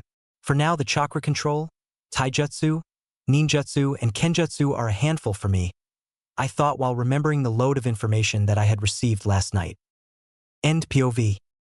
Closing the door, Naruto stood beside his bed and did the same thing as before, created hundreds of Kage Bunshins. This time he divided them into 4 equal groups. The first platoon was to learn about every shinobi art in the library, be it theory, stance, strategy, etc. But this time he did not order them to henge being other people because he had obtained permission from the third Hokage, even to the extent that only the Jounins were allowed to enter. Remembering that, Naruto grinned. Hee hee, Hope you won't regret it later, Gigi, he thought with a chuckle. As for the second platoon, Naruto instructed them to learn chakra control by sticking and turning the leaves on their forehead as much as possible. While the third platoon was learning to use chakra to climb up the tree, and then finally starting with water walking. Why was he only focusing on chakra control when there were the elemental and other techniques left to learn? The answer was simple: having a huge mass of chakra sealed in his guts, added with that the Uzumaki genes that already made him loaded with chakra. He was not very good in controlling his chakra, he usually let it run wild. That ended now. Even though he had near infinite source of chakra, he still needed to be judicious in its use. He couldn't afford to be exhausted after pulling out 5 jutsus, just because he didn't have the chakra control required. This was one of the many reasons why he couldn't perform the academic version of Bunshin no Jutsu. Having chakra of the size of a blue whale and being told to use an ant size was impossible without proper chakra control. Naruto had decided to increase his chakra control to be more efficient in each output. Satisfied with himself, Naruto fell on his ass, deep asleep. The next day, after going through his morning routine, Naruto immediately got into the lotus pose to meditate to get ready to receive mass input of information. An hour later, we can see the blonde slowly opening his eyes as he muttered, "That is a lot of database information." Trying to sum it all up, Naruto thought to himself, I have mastered the leaf chakra control exercise while the tree walking is still progressing as much as 25%, and the water one is at about 3%. Well, as I expected, I cannot continue to the next stage before mastering the tree walking first. Naruto thought, touching his chin while remembering that the technique of walking on water is an intermediate control chakra exercise. Let's see how much I learned last night. I found 5 scrolls of the wind element, 5 scrolls of the fire element, 5 scrolls of the water element, 5 scrolls of the lightning element, and 5 scrolls of the earth element. Chakra Manipulation of Nature and Form by Hiruzen Sarutobi, Chakra Control Intermediate, Advanced Chakra Control and Medical Ninja by Tsunade Senju, Kenjutsu Advanced, Taijutsu Advanced, Genjutsu Advanced, and Fuinjutsu by Minato Namikaze. Finally, what Naruto was looking for was in the Jounin section, and he had got it. Fuinjutsu turned out to be very rare. I was lucky to get the chance to read the book, he thought happily. After processing all the information he got, along with the results of his training last night, Naruto left his house. Before he walked towards Team Number 7's training ground, the blonde carried out crossed hand seals. Puffs, suddenly there are 4 clones that appear beside the manufacturer. Well, even though I intend to only make 2 clones, but this is proof that my control chakra is improved compared to before, Naruto muttered. Pointing at the first 2 clones, he grinned and punched them goodbye, and the puffs of the 2 clones were immediately forced to disperse. The rest of the 2 clones gulped their fear. You're the first, visit Asuma-sensei pointed Naruto to the first clone. While you train with Nico-sensei, understand. Hi, boss. A few hours later, after doing another D-rank mission, this time helping the grandmother, who shifted to a new house, to move all her furniture to her new home, Naruto returned to the training ground of Team Number 7 and his team. Okay, my little genin, for the second day at noon today, we will not do another D-rank mission. Today, I want to know your individual strength so that we can form a team as their respective duties. The first match will be Sakura versus Naruto, and the winner will be against Sasuke. There is no clash that can maim permanently. Seeing the 3 genin nod and prepare, Kakashi beckons, starting. Sakura first made a move. She created 2 bunshins who immediately ran to the blonde in zigzag while holding a kunai. The original Sakura took the shuriken and waited for a moment. The first clone reached Naruto swinging the kunai. Before she could draw blood, the first clone immediately vanished after she felt a blow hit her stomach. He is faster than he was at the academy, thought Sasuke, watching the spar closely. Sensing danger from behind, Naruto leaned forward and immediately entered the push-up position and made a backward leap with both hands as a pedestal that struck the clone's head, automatically eliminating it. The original Sakura was briefly surprised by how easily the clones were defeated before bracing herself. Taking the shuriken, he threw it at Naruto while shouting Shuriken Bunshin no Jutsu, 3 shuriken into 10, who were ready to hug Naruto like a cactus hug. Forming a cross seal, 2 Naruto bunshins appeared who held the blonde's hand and threw it aside, automatically avoiding the shuriken point. Puffs, the memory of 2 Kage Bunshin stabbed by 3 shurikens makes Naruto blink 3? Oh yeah, the others are just an illusion. Without waiting for Sakura to make the next step, Naruto ran toward her and threw a punch at her face. Thinking that she would not have time to avoid being hit, Sakura made a block. Bug punch. Naruto hit Sakura's hand, which resulted in the latter pulling his hand and grimacing in pain. Ouch! It hurts so much. What kind of hand? Do you have, Naruto? Taking Sakura's carelessness as an opportunity, Naruto immediately ran behind her and hit her neck, rendering her unconscious. Good work, Naruto, Kakashi exclaimed, clapping his hands. He and Sasuke were watching front he trees. The next match will start. Are the 2 combatants ready? Seeing both of them nod, he started the match. Sakura was storing. Even though she doesn't have physical capabilities, she makes up for them with her brain. She was defeated so easily. Dobe is different, I have to be careful, Sasuke thought as he entered the taijutsu stance of his clan, the interceptor fist. This time Naruto made the first step. Crossing his fingers, he made 5 clones that immediately ran towards Sasuke. Ducking from the kick of the first clone, Sasuke turned and kicked the chest of the second clone that had slipped behind him. Feeling the third clone jumping, Sasuke did a flip-up backwards and threw a few kunai, which immediately made 3 clones disperse in a cloud of smoke. Naruto, who had been observing how Sasuke was moving, took the initiative and ran straight at him, hitting a punch to Sasuke's chest, only to be avoided by him last minute. The young Uchiha returned with a kick aimed across the blonde's head. Naruto used his hand to block the kick and intended to hit again with his left hand when Sasuke did a sit-up position, using both hands as a footstool behind his head and jumping, kicking Naruto on the chest, making the blonde fly a few meters back. Ho-ho, mimicking my movements, huh? Pretty team, Naruto taunted as he stood up again and waved his hand to his chest to clean the dirt. Tell me after defeating me, Dobe, Sasuke replied. Unwilling to wait for Naruto to recover, Sasuke made several hand seals and spewed a large fireball from his mouth that headed towards Naruto. Katan. Gukakyu no Jutsu. Naruto made 2 Bunshin Kages and performed the same trick as Sakura before, landing safely and ignoring the memories of the 2 clones being burned alive. Naruto immediately went forward and hit Sasuke with his right hand, which was blocked by Sasuke with both hands in a cross position, which immediately regretted him with a slight grimace when making block. Ignoring the tingling sensation, Sasuke launched a right-hand cross at Naruto's head, ducking to avoid the kick. Holding Sasuke's left leg, he pulled and punched Sasuke's stomach with all his might. Bug! Sasuke vomited a little blood and spit, grimaced in pain. He tried to punch Naruto, who was above him, only to be blocked by the blonde's hand. Sasuke stood up again and tried to destroy the blonde with a kick that only hit the wind because Naruto jumped back. Findig that he had enough information. Kakashi called the match enough of it, you two. Tomorrow, I will explain about our team's formation, understand? Hi Sensei. Kakashi carried Sakura. Waving to his other 2 students, he disappeared through Shunshin. Jeanne. Sasuke approached Naruto and stretched out his hand. That was a good spar, Dobe.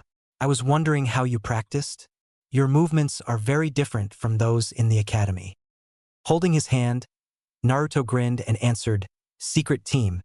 Maybe if you can defeat me, I'll tell you. Sasuke snorted impossible before waving his hand and leaving the practice site. See you tomorrow, Dobe. You too, team. Finding himself alone at the training ground, Naruto closed his eyes and reviewed the memory he had just received, the memory of the clone that met Asuma-sensei a few minutes ago. Well, this is very dangerous. The clones that suddenly disperse at a time I can't guess can disturb my concentration, making me off guard, especially when in the midst of a heated battle, Naruto thought as he thought of his meeting with Asuma-sensei earlier. Flashback on visiting training ground number 10. Naruto clone stops walking to see Team 10 here. The girl with long blonde hair, Ino Yamanaka, was chatting with her friend Choji from the Akimichi clan. Near them under the tree is Shikamaru. He was playing shogi with a man wearing a jounin vest and shawl with black hair and smoking. Oh, that's him, thought the clone when he saw the description of that person matched what the Hokage told him. They approached the clone, greeting his friends. Hey Ino, Chuji. Oh hey Naruto, what are you doing here? Ino stopped her conversation with Choji and faced Naruto. E Naruto, Nisaklutas, choji nudda. Naruto scratched the back of his head and said, I wanted to talk to Asuma-sensei. Ino shook her head. What would you want to talk about with Asuma-sensei? Seeing Naruto from the bottom up, he blinked. I have to admit that Naruto looks good in that outfit. Naruto waved both of his hands at them and walked over to two people playing shogi. Hey, Shikamaru. Shikamaru looked up Naruto and said lazily while waving his hand, Oh, hello Naruto. What are you doing here? Oh, I just want to talk to Asuma-sensei for a moment. Can I? Shikamaru nodded. Please, after all the game is over, he said lazily while lying on his back facing the clouds. As if on cue, the man who was Shikamaru's opponent groaned and ruffled his hair in frustration.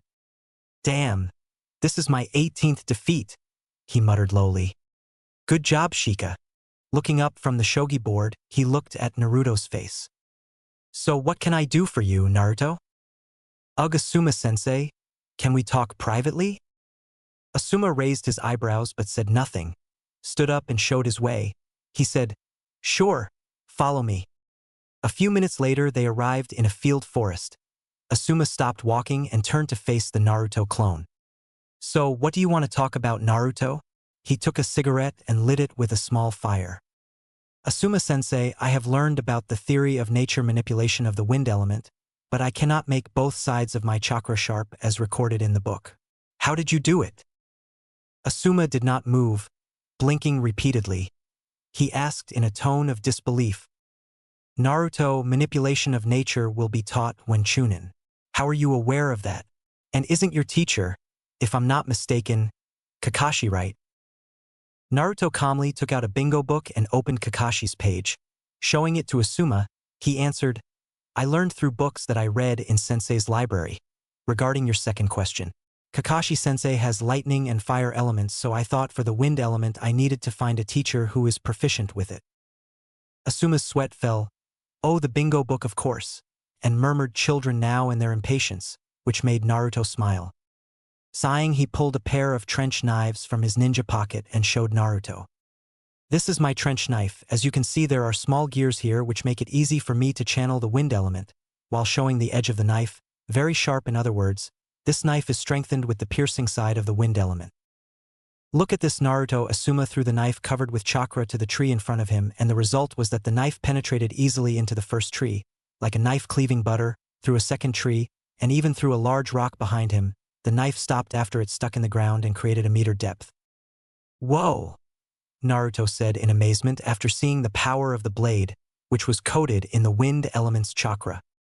Asuma took his knife, put it in his pocket and patted Naruto's shoulder. Although it looks easy, but this is very difficult, Naruto.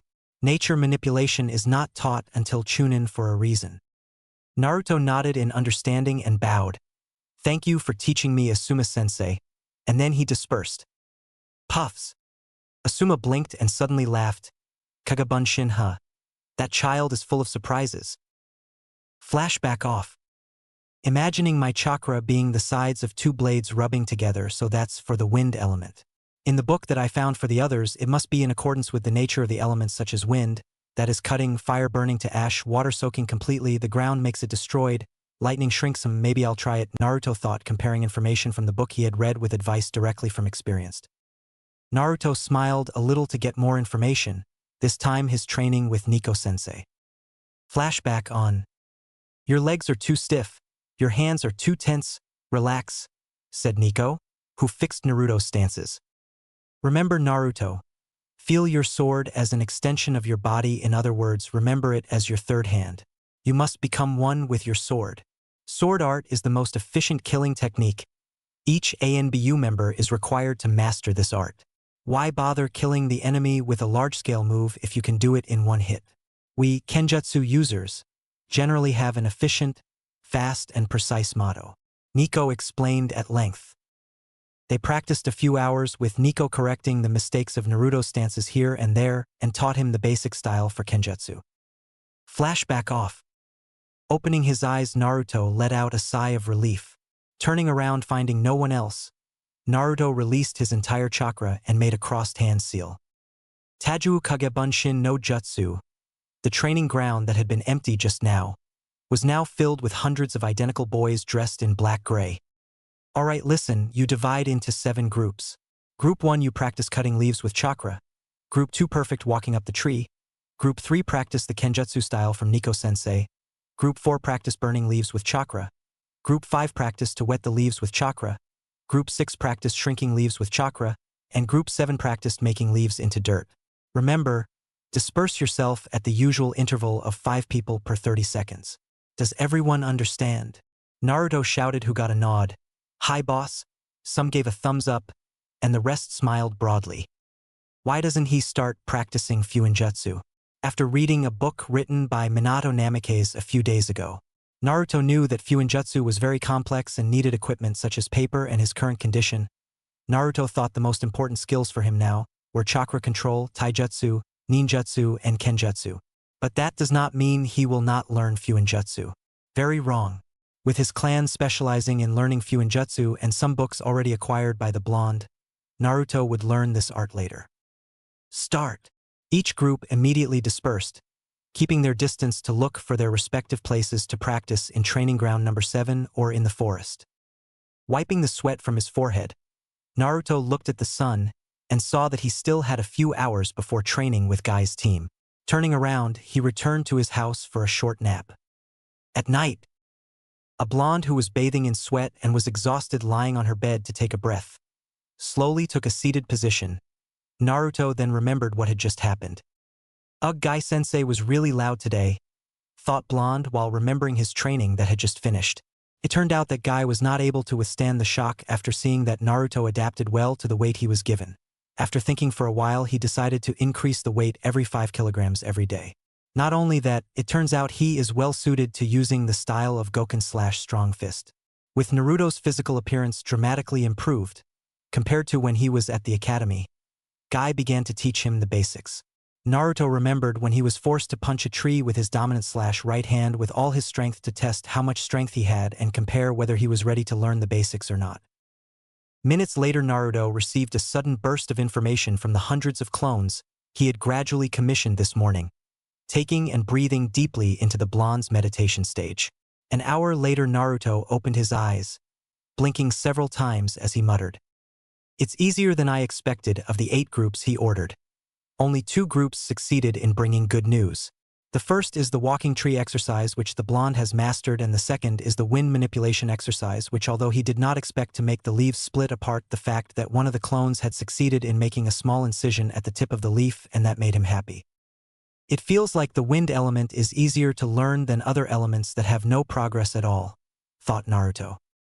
Collecting chakra and standing, he made hundreds of Kage Bunshin with the same command as this morning. He just changed the command to the clones to practice climbing a vertical tree by walking on water. After everything was finished, Naruto closed his eyes and immediately fell asleep. Time skip -1 week later. Several weeks have passed since Naruto graduated from the academy and became a genin. Naruto now wore a gray shirt with black pants and a gray shorts with a dark red Chikudo sword strewn around his waist.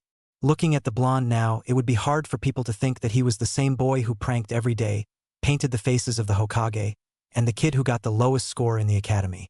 Prompts to eat lots of vegetables and reduce his consumption of ramen helped the blonde become healthier and a few centimeters taller.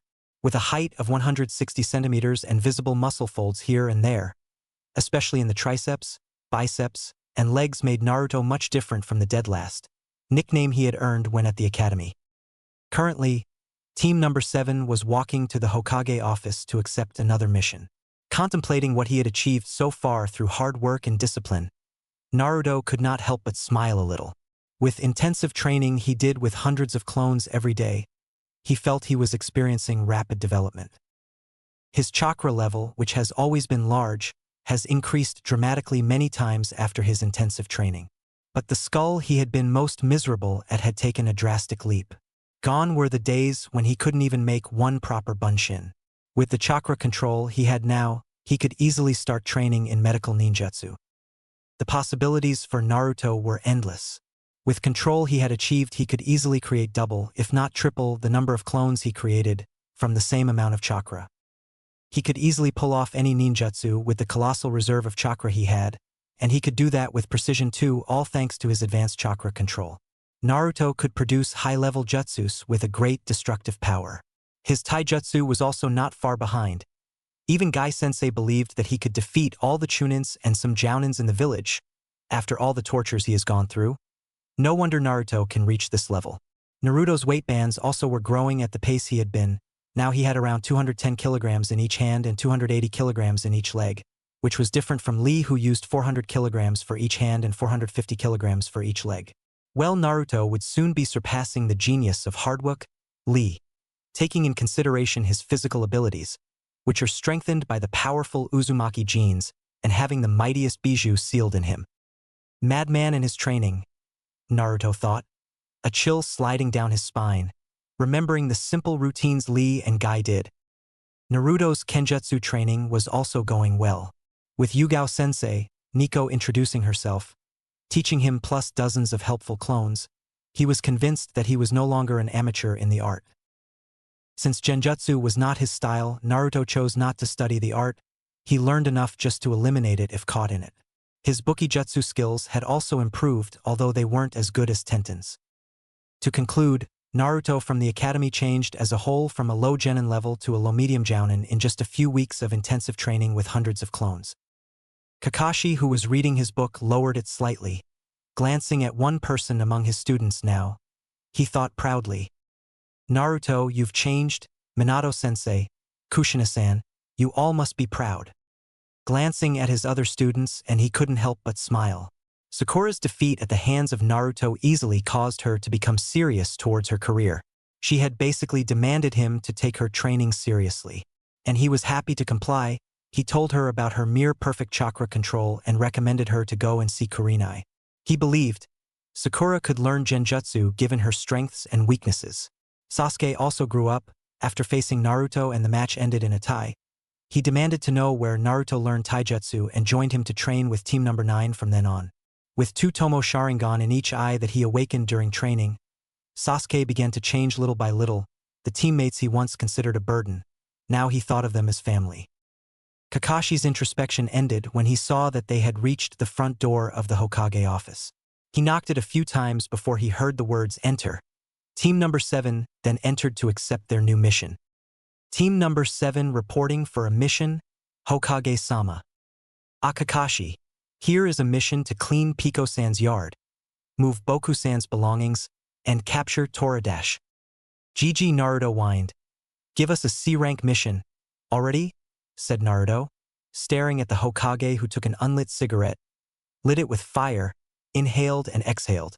Looking at Kakashi, he asked, "Are you sure they are ready, Kakashi?" Kakashi nodded and said with determination, "I'm sure Team Number 7 is ready for their first C-rank mission, Hokage-sama." All right. Shifting through the paper, Hiruzen finally took one with a C-rank stamp on it. This mission is an escort mission. You are required to protect Tazuna-san until he manages to return home safely to the Wave Nation. Do you want to accept this mission? Kakashi looked at his students and nodded. Hiruzen spoke with his secretary. "Tell Tazuna-san to come in." A few minutes later, an old grandfather wearing a round hat and carrying alcohol said loudly, "Are these the shinobi that I contracted? Well, you guys look strong, especially the blonde."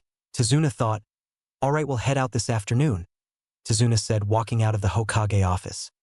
"You heard Tazuna-san, Genins. Prepare long-term mission supplies for a few weeks. We will gather at the west gate of the village in an hour. Understand?" Hi Kakashi-sensei. In Naruto house. Opening his eyes after waking up, Naruto blinked several times and stared at the ceiling. "Today is my first C-rank mission. The day I will leave the village for the first time," he thought. After finishing his usual morning routine, bathing and all, he again changed his attire for the mission. This time, his gray t-shirt had pockets. His black pants also had some storage seals made by Tenten. He had his weights wrapped around his hands and legs as guards. Even his sandals had weights attached. His sword was bound tightly to his waist, ready to slash through enemies at a moment's notice.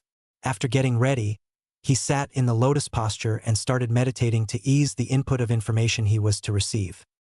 Just as he started with meditation, memories of hundreds of his clones invaded his mind. "Don't ever stop practicing. You will never know what will be waiting for you later, Naruto muttered repeatedly, quoting a ninja textbook about strategies he read in the library. After reading a few books about the shinobi world, the blonde has gained information as to what life really is in this world. Of course, that was only the theory, but Kyubi Jinchuriki now at least had an idea as to what to expect outside the protective walls of his home village. Basic knowledge is what ends up saving the life of a shinobi, and it is often very crucial when stepping out of the village. Although sometimes reality is completely different from what is taught in books. Closing his eyes, Naruto got a sudden input of information about some clones who were shouting and dancing happily because they managed to split the waterfall by hand, made 1/3 of the leaf disintegrate, shrunk 1/3 of the leaf into their smallest form, sagged 1/3 leaves to the cell, and make the last leaf to smoke a little. Moreover, they were constantly improving. Naruto frowned at his last achievement. As he expected, because the main element is wind, Team Number 7 had conducted a chakra affinity test 3 days ago. He would have difficulty mastering the opposite element, fire. So far, only the fire element that he trained has made no progress at all. Shrugging his shoulders, Naruto exited the house. After all, it didn't matter much. He headed to the Konoha Gate where his team was to assemble to start the mission. Konoha gate. Seeing that he was the first to arrive, Naruto leaned against the end of the gate with his arms folded. He could not help but reflect on the extent to which he had advanced after intensive training with the shadow clones he had done. Looking down at his weight bands, the blonde thought about how effective the exercise he was doing was using the weights. Flashback on. After doing 100 pull-ups as requested by Gai-sensei, Naruto rested, leaning against a tree. Wiping the sweat from his forehead, he tried to catch his breath. Naruto looked around to find that Niji and Tenten had finished their routine training. Seeing that their teacher hadn't arrived yet, he chose to wait. A few minutes later, Lee and Gai-sensei came in the field, with the former bathing in sweat. "Naruto, come here," invited Gai, who was standing in the middle of the field. Naruto approached his sensei. "What's wrong, Gai-sensei?" Without saying anything, Gai raised his right hand, made a ram hand seal and muttered, "Kai!" At that moment, Naruto felt his body had turned to a feather. It was 10 if not 12 times lighter. Shocked at this new change, the blonde tried to move his arms and legs, and they turned out to be much lighter, as if there was no air resistance at all. He murmured, "Wow, I feel like I can fly." Lee couldn't help laughing and he rolled on the ground. "Ha ha ha ha ha, Naruto-kun. I also said that when my weights were released for the first time." Tenten and Niji just rolled their eyes at their teammates' antics, as usual. Gai grinned and gave Naruto a thumbs up as if allowing him to experiment with this new body of his. Nodding and taking a deep breath, Naruto ran forward. Moving like a blur to an untrained eye, he suddenly threw himself to the right, and was thankful for his instincts. Years of abuse had given Naruto a sixth sense. He could feel something bad was going to happen. Rolling around a few times, Naruto turned sideways and in front of his left was a tree. "Ah, thank God. I trusted my instincts, otherwise I would have been destroyed." Naruto grinned at the thought of crashing into a tree at high speed. Lee stopped laughing suddenly. He stood up to clean himself. Pointing his finger at Naruto, he pouted, "It's not fair, Naruto-kun. When I first tried my new speed and I ended up crashing into a tree while you didn't." Naruto scratched his head shyly and said, "Hee hee. I'm sorry, Lee, but my instincts were yelling at me to avoid it." Facing Gai, he asked for an explanation. "Releasing the weights on your body that you have been using will make your body very light. In other words, your strength and speed, when the weights are released, increase dramatically because there is no burden holding you back. This is why I encourage you and Lee to use weights when training. Even though what you see is a weakness, when the weights are released, the body will experience an unfamiliar reaction. With your movements that even fight air pressure, your brain is not ready for that." Lifting his finger, Gai said, "This way you need to get your brain accustomed to balance your speed and new strength. That is what I will train you in this exercise." Naruto nodded in understanding. Feeling that he needed to do something for Team Number 9 Sensei, he bowed before Gai and said, "Thank you, Gai-sensei. I wouldn't have come this far without your help." Feeling the hand on his shoulder, he looked up and saw Gai raise his thumb and give a big smile. "Yash! Awaken the strength of your youth, my students!" Gai shouted suddenly, making Naruto blink in surprise. While sometimes, things don't change. Flashback off. When recalling the teacher and his friends in Team Number 9, Naruto smiled broadly. They are good people, my precious people. His self-reflection was disturbed when he heard footsteps. Looking to the left, he saw Sasuke and Sakura who had just arrived. "Hello, Naruto," said Sakura, who received a nod from Naruto. Dobe. "Team." Sakura sighed resignedly. "Well, some things never change, right? So how's your training going with the Team Number 9? Team?" Naruto couldn't help smirking at the sweat that appeared on Sasuke's forehead. "Don't remind me, Dobe." Flashback on. "Guy-sensei, I brought a new friend. He wants to join us after seeing how effective your training is for me. I am after training with you after all," Naruto said while introducing Sasuke beside him. In front of them were Guy-sensei, Lee, Niji, and Tenten who had just come to the training ground. "Yash, how youthful of you, Naruto-kun, to invite your friends to fan their flames of youth," shouted Guy. Then he turned to Naruto's friend who bowed and said, "I am Uchiha Sasuke. Guy-sensei, please train me." "Raise your head, young man," Guy ordered Sasuke, which he obeyed without any questions asked. "Why do you want to practice with us?" he asked in a serious tone this time. "I." Holding his hand with his eyes closed, Sasuke growled a few seconds, then let out his breath he was holding in all this time. "I want to be stronger, Guy-sensei. I have found my new family and I live to protect them. Also, when I meet him, I will get some answers," he whispered at the end. "He has changed," Naruto thought as he saw a rival beside him. He recalled that, at a time, Kakashi had advised him to prove him wrong. "What do you think about Sasuke? Do you think breaking the friendship will make you stronger? Have you ever thought for a moment why your good brother suddenly turned out like that?" Guy remained silent for a few seconds. Of course, he knew about the Uchiha incident. Everyone did. Showing a thumb and giving a broad smile, he shouted, "Yash, that's a very youthful reason to become stronger, Sasuke-kun." He turned to his other students. "Welcome, Sasuke-kun, to our training. So today, to initiate his training, we are going to start with our warm-up with 25 laps around Konoha. Start." Hearing the warm-up routine, Sasuke's face lost its color. The expression on Sasuke's face was worth every pain Naruto had induced training with Guy's team. Naruto would never let him live it down. Flashback off.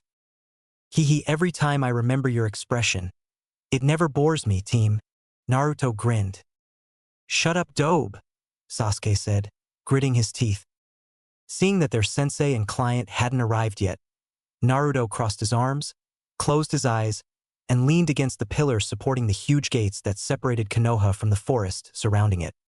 "Thank you, Naruto, you have made Team Number 7 better than before. If it wasn't for you, I wouldn't be the strong," Sakura thought as she looked at the blonde. A few minutes later, Kakashi appeared along with Tazuna, who was carrying a bag on his back. Seeing that everything was all right, Kakashi said, "Is everyone ready?" Seeing the nods he received, he said, "Let's go." Team Number 7 passed the village gates for Rai first time, blissfully unaware of the ups and downs they will face in this seemingly simple C-rank mission. Team Number 7 headed towards the wave country in the diamond formation, which had Naruto on the point, with Sakura and Sasuke on either side of their client, and Kakashi rearing the back. A few minutes into the journey and Sakura broke the ice. "So, Tazuna-san, does the wave country not have ninja?" It was Kakashi who answered her. "No, Sakura, every country is not always a military village like the 5 major villages. Sometimes, dash." Naruto tuned out of the ongoing conversation in favor of a puddle that had miraculously appeared on their route. "The leaves of the trees have dust settled on them, nor is the surrounding soil moist, neither has it rained for weeks, which leads me to one conclusion. This is not a natural puddle. This is probably a genjutsu," thought Naruto. Naruto glanced at Kakashi, who was casually reading a book, but if one observed his posture closely, they could see he was also preparing for a fight. Kakashi-sensei knows too. Probably he wants to see it play out, he thought. Making a ram seal secretly, Naruto thought Kai, and felt himself becoming much lighter, with the little mastery Naruto had over the art of sealing. He could deactivate the weight seal anytime. Acting as if he didn't realize anything, the blonde walked on. Seconds later, Naruto's hunch was proved right. As two people jumped out of the puddle, they threw a barbed chain towards Kakashi and wrapped it around him and tightened it. The result was Kakashi's broken body with blood gushing. One down, 3 to G dash before the man could complete his sentence. He was forced to vomit because of the blow that blonde landed on him. URG, I don't even see him move, the attacker thought with wide eyes. Sasuke and Sakura, protect Tazuna-san, Naruto shouted as he prepared to fight. Realizing that his brother had been beaten, the other man ran toward the blonde with a wave of anger. What did you do to Gozu and Ai-san, you damn tree hugger? Pulling his hand back, he swung the chain towards Naruto, who just ducked to avoid it. Seeing the opportunity, Naruto did a sliding tackle to the back that made Gozu's brother fall on his ass. Blocking and holding the chain with his right hand coated with chakra that was swung by the recovered Gozu, Naruto pulled it with all his might to bring Gozu flying towards him. Swinging his left hand back, the blonde struck a blow into Gozu's stomach with all his might. Bum. The sound of a small boom made everyone cringed when they saw Gozu's body fly a few meters back and only stopped when it hit the tree behind him. Blood came gushing out of his mouth and his eyes rolled behind the sign of unconsciousness taking him. Anaki-ai shouted Gozu's brother, who was down on his ass. Pulling his chains, he tried to stand up when he felt a hand hitting the back of his neck, successfully sending him to the dream world. Good job, Sasuke team, said Naruto, seeing Sasuke with his hands up, indicating that he had caused Gozu's brother to faint. Talk to yourself, Dobe. Naruto ignored Sasuke's words and focused more on the two men who had attacked his team. Gozu and Mizu, two ex-Chunin rogue ninjas from Kirigakure, also known as the Demon Brothers. He muttered lowly, remembering the faces of two men who matched the descriptions from the bingo book. His contemplation was interrupted when he heard applause and they saw Kakashi emerge from behind the tree unscathed. Good work, Naruto and Sasuke. Let's see who they want. Turning to the nervous Tazuna, he asked for an explanation. Can you explain to us why they were after you from the beginning, Tazuna-san? Team number 7 had heard Tazuna's story. It turned out that the Wave Country was being sucked dry of all its resources. The economy was in ruins, as was the hope of the inhabitants. The Wave Country's economy depended solely on the shipping business, but since Gato bought all the businesses and created a monopoly in a trade, there was no one to oppose him. He had terrorized the citizens with his thug army, which was the reason why they could not ask for shinobi from other villages.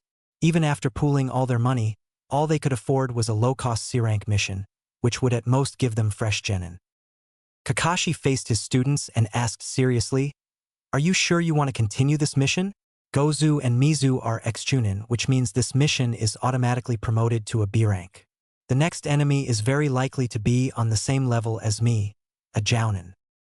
Naruto nodded, with his eyes full of determination. "We can't leave Wave Country on its fate, sensei. They need us, and I won't turn away from those who need my help." Kakashi saw Sasuke and Sakura nodding in agreement with the blonde's words. Sighing, he said, "Okay, but as long as I see us in danger, I will immediately abort this mission." Hi Sensei. Tazuna, who heard that, immediately thanked them repeatedly, while crying tears of joy. A few minutes later, Team number 7 and their client, Tazuna, were seen riding a boat bound for the Wave Country.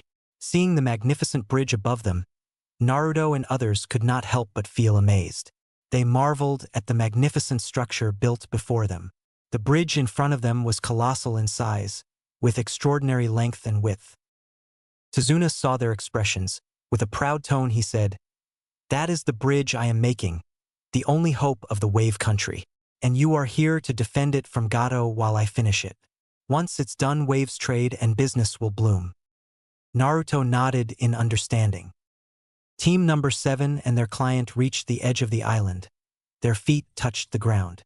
After a few seconds of walking, Naruto saw a mass of grass swaying. Trusting his instinct, he threw a kunai in the direction. Moving to check what had he attacked, he ran and found a scared white rabbit with the kunai an inch away from it. "Naruto, what are you doing?" exclaimed Sakura.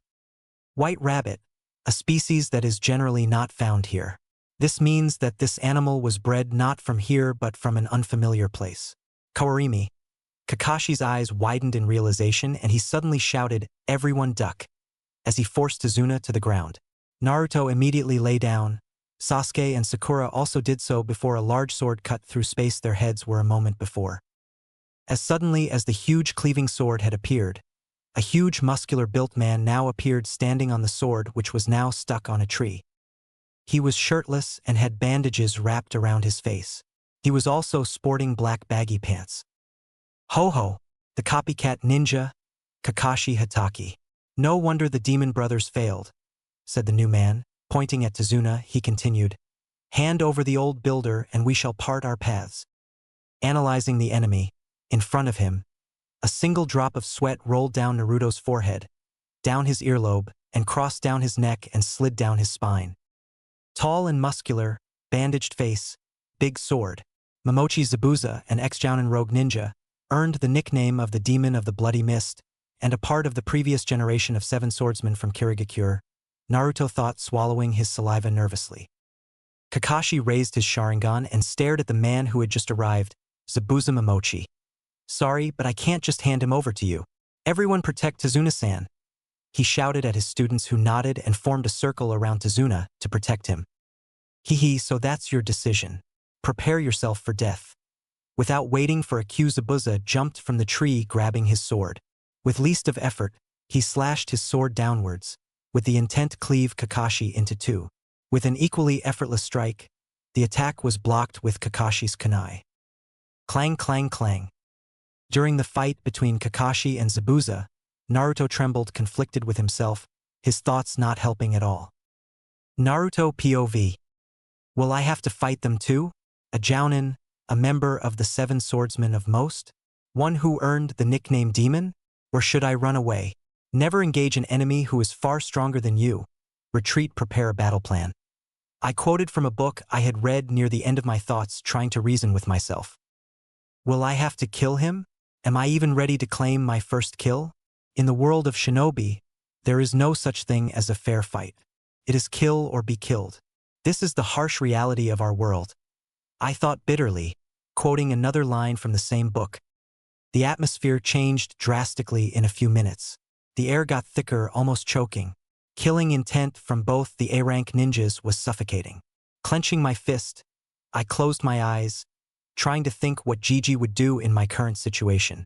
I thought about Gai-sensei and team number 9, my teammates Sakura and Sasuke.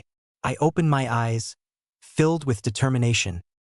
They were my precious people. I couldn't spit on their legacy, their beliefs. I couldn't let innocence suffer because I was unsure of my capabilities. I wouldn't allow one person to make others' lives miserable just because he wishes to. I will protect the Wave Country. That was the moment I realized why shinobi kill. We kill so that innocents are kept out of harm's way. We kill so that there aren't more people like Gato out there. We kill because we have the power to make a difference, a change. We kill to protect. With my mind prepared, I took a deep breath to calm my nerves and to prepare my body for a battle. I took a sweep of the battlefield, only to see Kakashi-sensei trapped inside a water ball that was hovering with the Nobrow freak standing beside it with his hand outstretched. Knowing what I had to do, I made a hand sign. END Naruto POV. When Kakashi was trapped inside Zabuza's water prison no jutsu, he told his team to flee, abandoning him. But because of the massive killing intent being released by the Kiri swordsman, team number 7 just stood frozen. Gritting their teeth at their glaring weakness, Sakura and Sasuke were surprised when heard their other teammates shout, "Suetun, Mizurappa." Looking to the side, they saw the blonde cupping his right hand under his mouth and water came gushing out of his mouth like a jet at high speed towards Zabuza. Seeing the water being launched at him, Zabuza gritted his teeth and jumped to avoid the jet of water, which forced him to release Kakashi from his captivity. Kakashi didn't waste the opportunity knocking at his door, and immediately jumped to his feet and moved out the water body to his student's side. "Good job, Naruto," he commended the young blonde. The blonde remained silent for a few seconds, staring straight into Zabuza's eyes. Staring into his adversary's eyes, he said, "Kakashi-sensei, please allow me to fight him." I know I am sounding arrogant and childish, but as a Kenjutsu user, I want to measure myself against a worthy foe. I need to see my progress, how far I have reached. Naruto pleaded, still gazing straight. Kakashi couldn't bring himself to deny his student's request, not after seeing the same gaze once his sensei had. Sighing, he said, "All right, but one lethal blow and you're out. Got that? And I am still backing you." Naruto nodded and turned his attention to the real Zabuza. "Do you think a kid like you is a ninja?" growled Zabuza, taking the blonde wish to fight him like an insult. He continued, "You are kids who don't know the true meaning of being a shinobi. A true ninja is one who has killed, who knows how fickle life is. One clean slash and that's it. True ninjas are those who have seen the horror in their enemy's eyes, who know wh-." Naruto ignored his words and dashed forward as soon as Kakashi permitted him. Running on the water, he ran towards the self-proclaimed demon and drew his sword. Naruto's running on water? Sasuke and Sakura were surprised to see their teammates do something extraordinary. They hadn't known Naruto knew how to do that. Bringing his sword in a downward slash, he tried to slice Zabuza from above, which blocked by the Kiri demon with his large sword. "Boy, do you want to die?" Challenging a member of the 7 swordsmen of Kirigakure in swordplay is suicide. "I thought the Sharingan monkey taught you better than that." With that, Zabuza overpowered the young swordsman and kicked him, which made him fly back. "All right, if you want to die that badly, be my guest," Zabuza said with mirth. Naruto made one Kagebunshin, who caught him midair and propelled him back towards Zabuza. He then tried to slash the elder swordsman from the right, with the intent to cleave him in half, which was avoided by Zabuza by ducking. The rogue Jounin did a reverse slash, to which Naruto reacted by jumping back.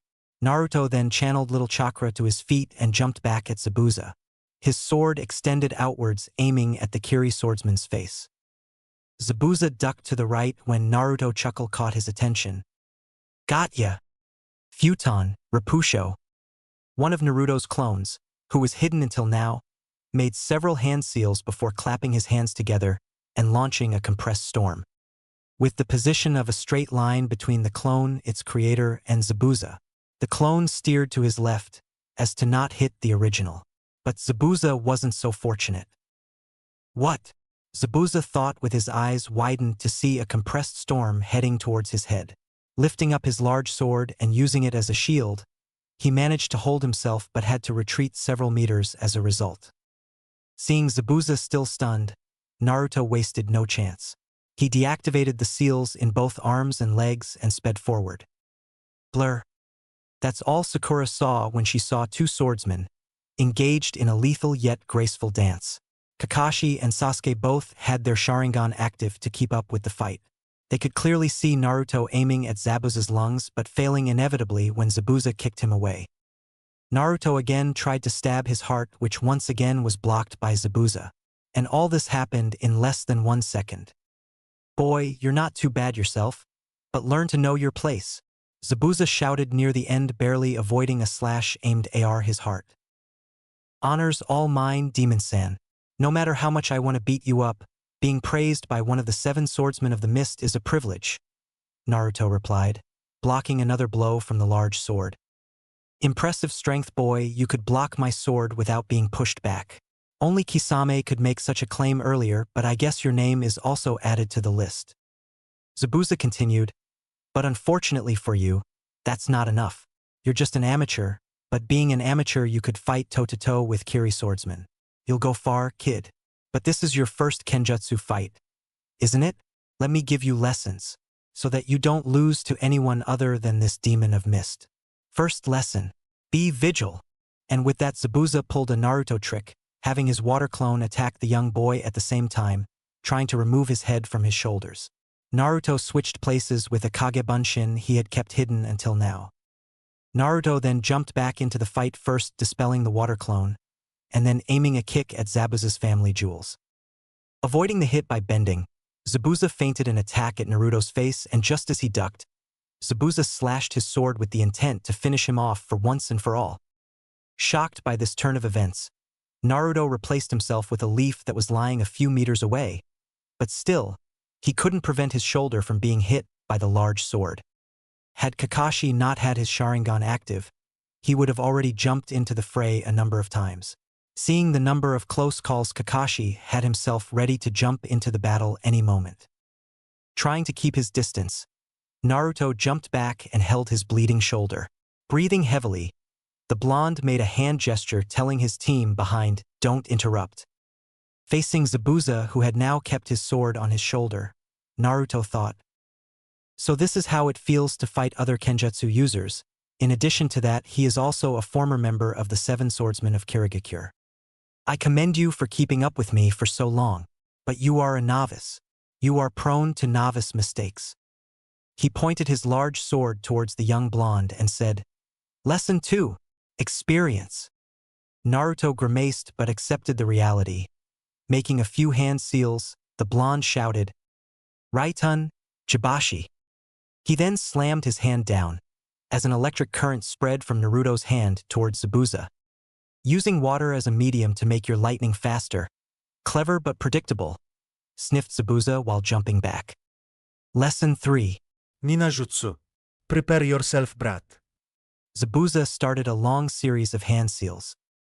Naruto wasted no time. He made one clone beside him. He tried the collaborative jutsu he was experimenting on.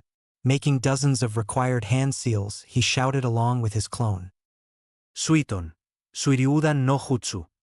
Raiton. Rairyudan no jutsu. 2 elemental dragons, lightning and water appeared before Naruto, who knelt panting after pulling off his technique. While the fate of the clones was not as fortunate, they dispersed suddenly after releasing the 2 dragons. I'm still learning the manipulation of the water and lightning element. I think I put too much chakra for both techniques, he thought weakly. Oh shit, Zabuza murmured while launching his own water dragon. Futon, Suiton, and Raitun. Naruto, you're amazing. To think that a genin can use 3 different elements, Kakashi thought in surprise. 2 elemental dragons shot forward and merged into one, making the water dragon reinforced with lightning, and they collided against Zabuza's water dragon. Bum. A large explosion erupted at the scene. Saying Zabuza was a little shocked would be saying Suna has a little sand. He watched in awe as the water lightning dragon pierced through his water dragon. Having no time to dodge, he tried to put his large sword in front of him. In vain, Zabuza, Naruto thought as he saw his jutsu easily penetrate through Zabuza's fickle defense. Each elemental dragon is at least B rank. If the 2 elements blend together, it is very possible that it will be ranked as an A. Just as Naruto foretold, the elemental dragons pushed Zabuza to the river bank, through trees, and exploded in the middle of the forest, creating lightning bombs that crept over everywhere. Bum. Naruto's jutsu ended up creating a huge crater of radius 15 meters, and the area around it had been razed to dust. Naruto, Sasuke thought with clenched teeth, seething as he watched his teammate do something extraordinary. Again. Seeing that his jutsu was now finally finished with its effects, Naruto took a deep breath, stood up, and ran over to the crater. Arriving there, he saw a badly bruised Zabuza, twitching and convulsing at short intervals. The effect of the electric current, strengthened by water, is good, very good indeed. My gamble paid off, so everything's well.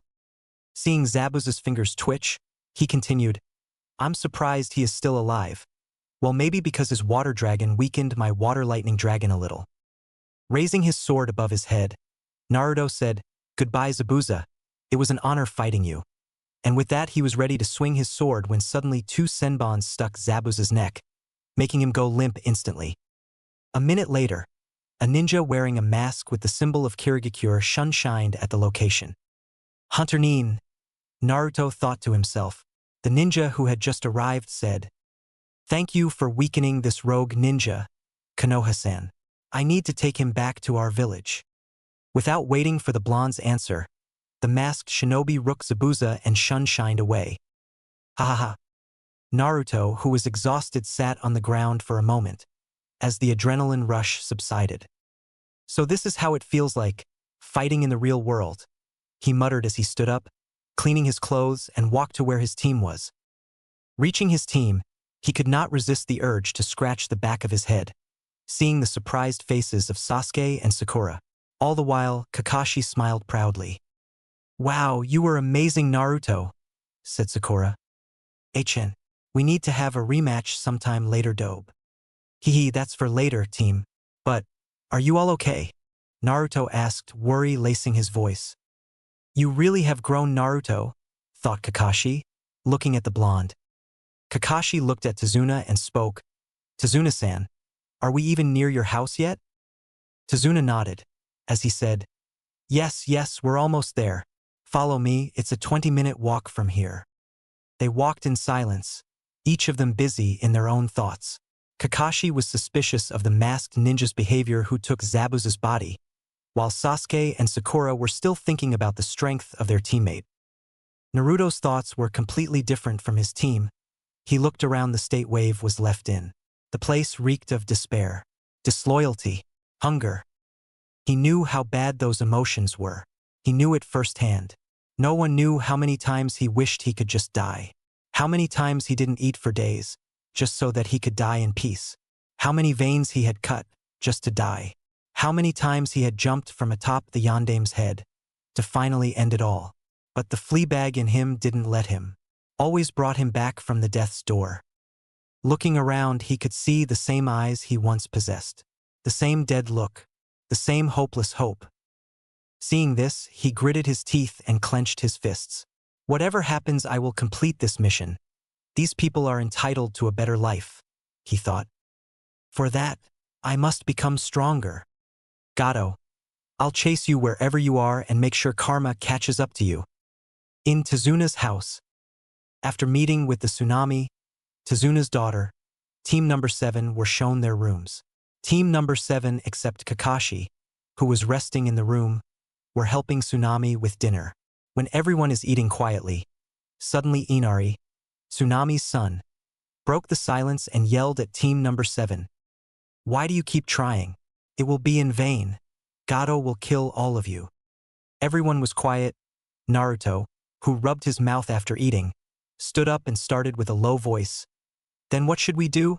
Hide and run from a jerk who took over your country? Who is torturing the people of your country every day? You are not the only one who has lost someone you cared about. You at least have something to remember them by. You have loving family who care about you and love you wholeheartedly. Get out of your house. See how other children younger than you are living." Near the end, Naruto ended up shouting.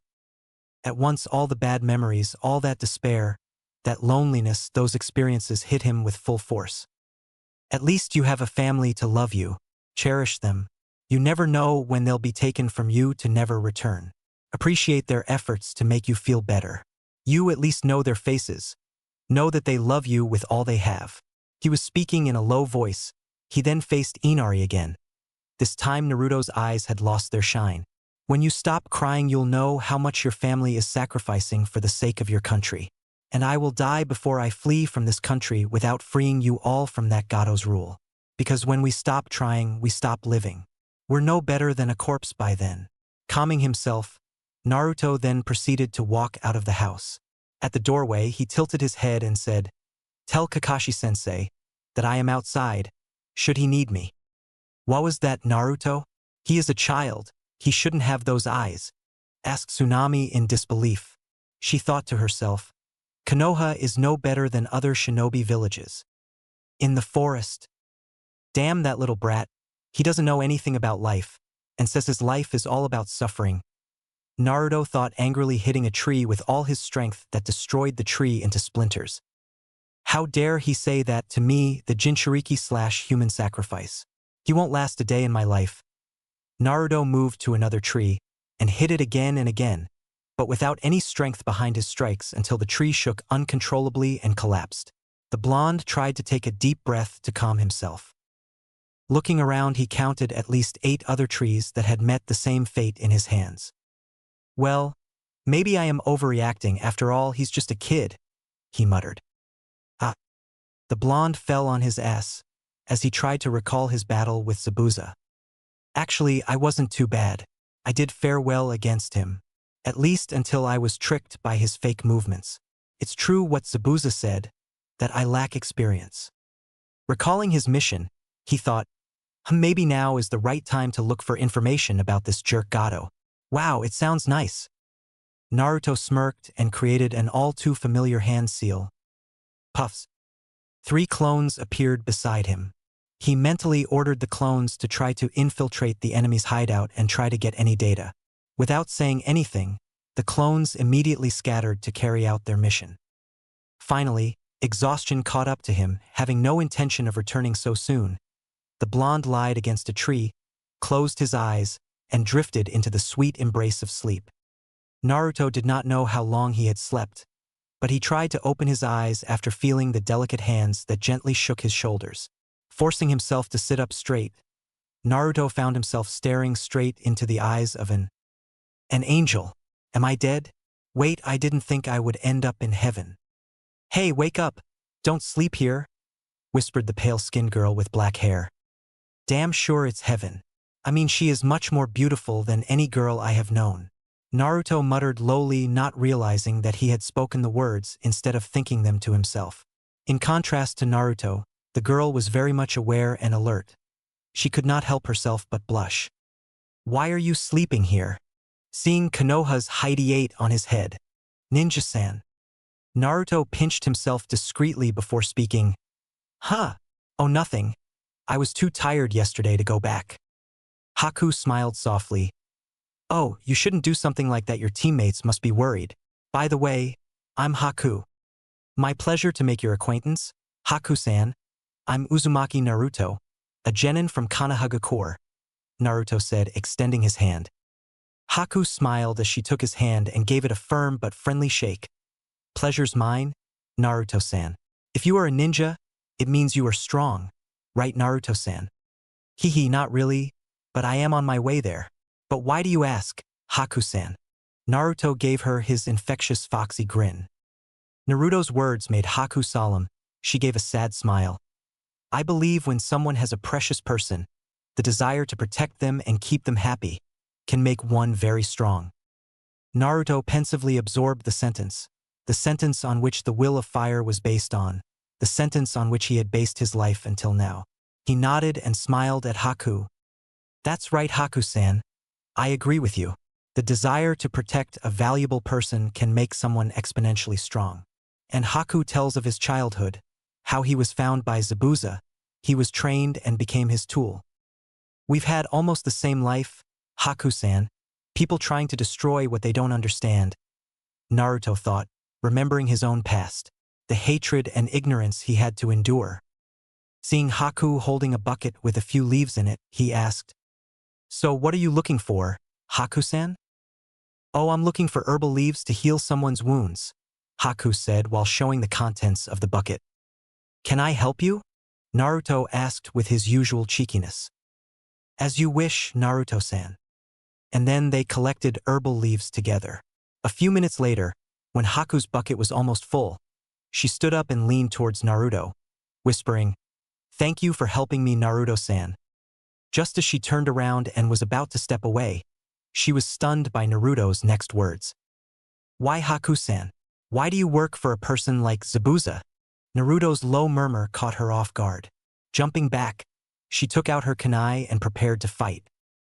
How do you know? Haku asked in surprise. Even though I am not a censor, but I can feel the similarities between you and the hunter Nin who took Zabuza. In addition to that, the fact that you're collecting herbs to heal someone, you weren't even concentrating on the leaves you were plucking, it indicates that you have been doing it for a long time. And one more fact sold you out. You shouldn't narrate your life story to someone, you went with the flow, and ended up revealing much more than you intended to. There are other facts the Senbon Zabuza was hit with, they affected an important region. They affected the blood flow so that we couldn't sense any pulse, effectively putting him in a death-like state. You're the hunter Nin, aren't you? Why are you doing it? Haku's eyes softened. You won't understand, Naruto-san. Zabuza-sama is everything to me. She turned around and said, Goodbye, Naruto-san. If we had met in different circumstances, I'm sure we could have been friends. Smiling sadly, Naruto said, See you, Haku-san. And next time you are disguising yourself, be sure to switch your weapons to something other than Senbon. Haku couldn't help but chuckle. Even though he knows I am an enemy, He is giving me tips. You're a unique one, Uzumaki Naruto. Watching as Haku's back became less distinguishable, the blonde turned away. Just as he took the first step towards his team, a memory from one of his clones hit him. Standing still for a second, he processed the information, and then sped towards Tezuna's house. I have to tell Kakashi-sensei immediately. Looking up and seeing that the sun was setting, he ran to their client's house. Entering the house, Naruto was greeted with the view of the Tezuna and his family having breakfast, hinting at Sasuke and Sakura to follow him. They entered Kakashi's room. Kakashi-sensei, how's your condition? Asked a worried Naruto as he entered the room. He pulled the nearest chair and sat next to Kakashi. Sasuke and Sakura also doing the same. Kakashi opened his eyes slowly and looked at his students. I'm fine. Just a little chakra fatigue from activating the Sharingan continuously. Before saying anything, Naruto made a few hand seals and slammed his hand on the ground. The walls of the room glowed for a few seconds before it was normal again. Seeing the questioning gaze of his teammates, he simply answered, "A silencing seal."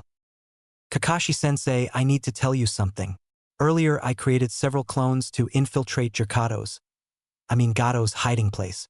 Turns out that when we will be fighting Zabuza, he intends to attack us all with his thug army. If we end up killing Zabuza, good enough. If not, he will kill both of us. Since we'll be already exhausted after fighting among ourselves, he will have an easier time. In other words, he will be breaking his contract with Zabuza, so we'll be fighting over nothing. Naruto took a breath before continuing. After eliminating us, the immediate threats, he will build the bridge for himself to increase his business. In short, he'll be killing 3 birds with 1 stone. Silence reigned the room for a few moments when Sakura asked in a resigned tone, "Does that mean Zabuza is still Dash?" Seeing her teammate and sensei nod, she didn't need to continue. Kakashi-sensei, I have a plan that will benefit both parties. Naruto spoke again. We can inform Zabuza of Gato's plans, and wait for him and his cronies to show up. And when he does, we beat the shit out of him together with Zabuza. We did not fight Zabuza needlessly. Kakashi was silent for a few moments. Actually, it's a good idea, Naruto. However, as a ninja, we have to expect the worst. What if Zabuza doesn't want to accept our proposal? Then we will have to fight seriously. Do you understand? Seeing his students nodding, he added, if we see Zabuza's condition, chances are he will need a week to recover. In the meantime, I will train you as hard as possible. Understood. Okay, so now scram. I need to rest. Next morning, on the tallest tree of the island, one could see a bright yellow mop of hair, dancing freely in the wind, while the sole heir of the Uzumaki clan meditated, sitting calmly on the tree. This time he wasn't meditating to manage the information influx he receives from his clones, rather to calm himself and to think about things. Naruto had a lot in his mind lately. One of the most important stuff he has been thinking about, his first kill. I have to be ready for my first kill. This is the ninja world, kill or be killed. Cannot waver now. I will kill, not to enjoy, but to protect. In the many shinobi strategy books he had read, research showed that 90% of ninja experience tremendous emotional shock when they take their first life. Except for serial killers and psychopaths, they're a different story. As a human, it is normal to feel guilt and regret for taking something you can't give. When more if you later come to know they were innocent. That guilt eats one from inside until what remains is just a hollow shell of their former self. As long as one feels sorry for his actions and strengthen his mind that it is the best decision, it is a sign of a normal and strong shinobi. What did you expect from a world where 5-year-olds are taught how to slit throats so that one dies as painfully and as fast as possible? You can run very fast, become a war messenger. You can plan very well, you're a battle strategist. What do you expect, living in a ninja world? Build infrastructure? Become a sports athlete? No. All those are the reserved work of ordinary citizens. Ninjas have their hands enveloped in blood. That's their way of life. It is indeed a bitter truth. What is it to be a successful ninja?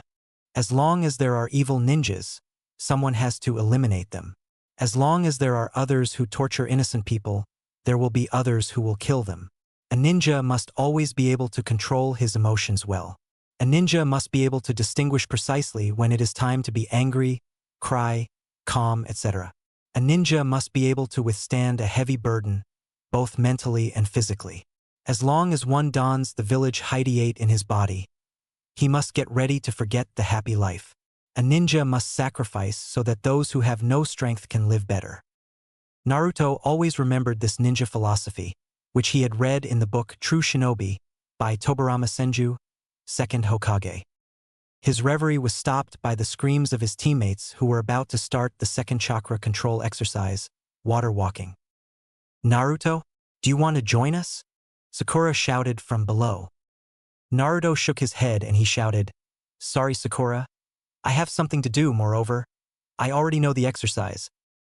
Sakura now remembered how Naruto was running and fighting on water against Zabuza.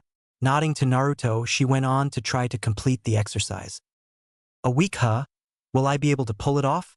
Sighing, he again muttered, "Well, I don't have a choice, I need to. Or else, I'll die the next time I meet a stronger opponent." Making a clone and telling him to inform Kakashi-sensei about what he was going to do, Naruto bit his finger, drawing blood, and made a few hand seals.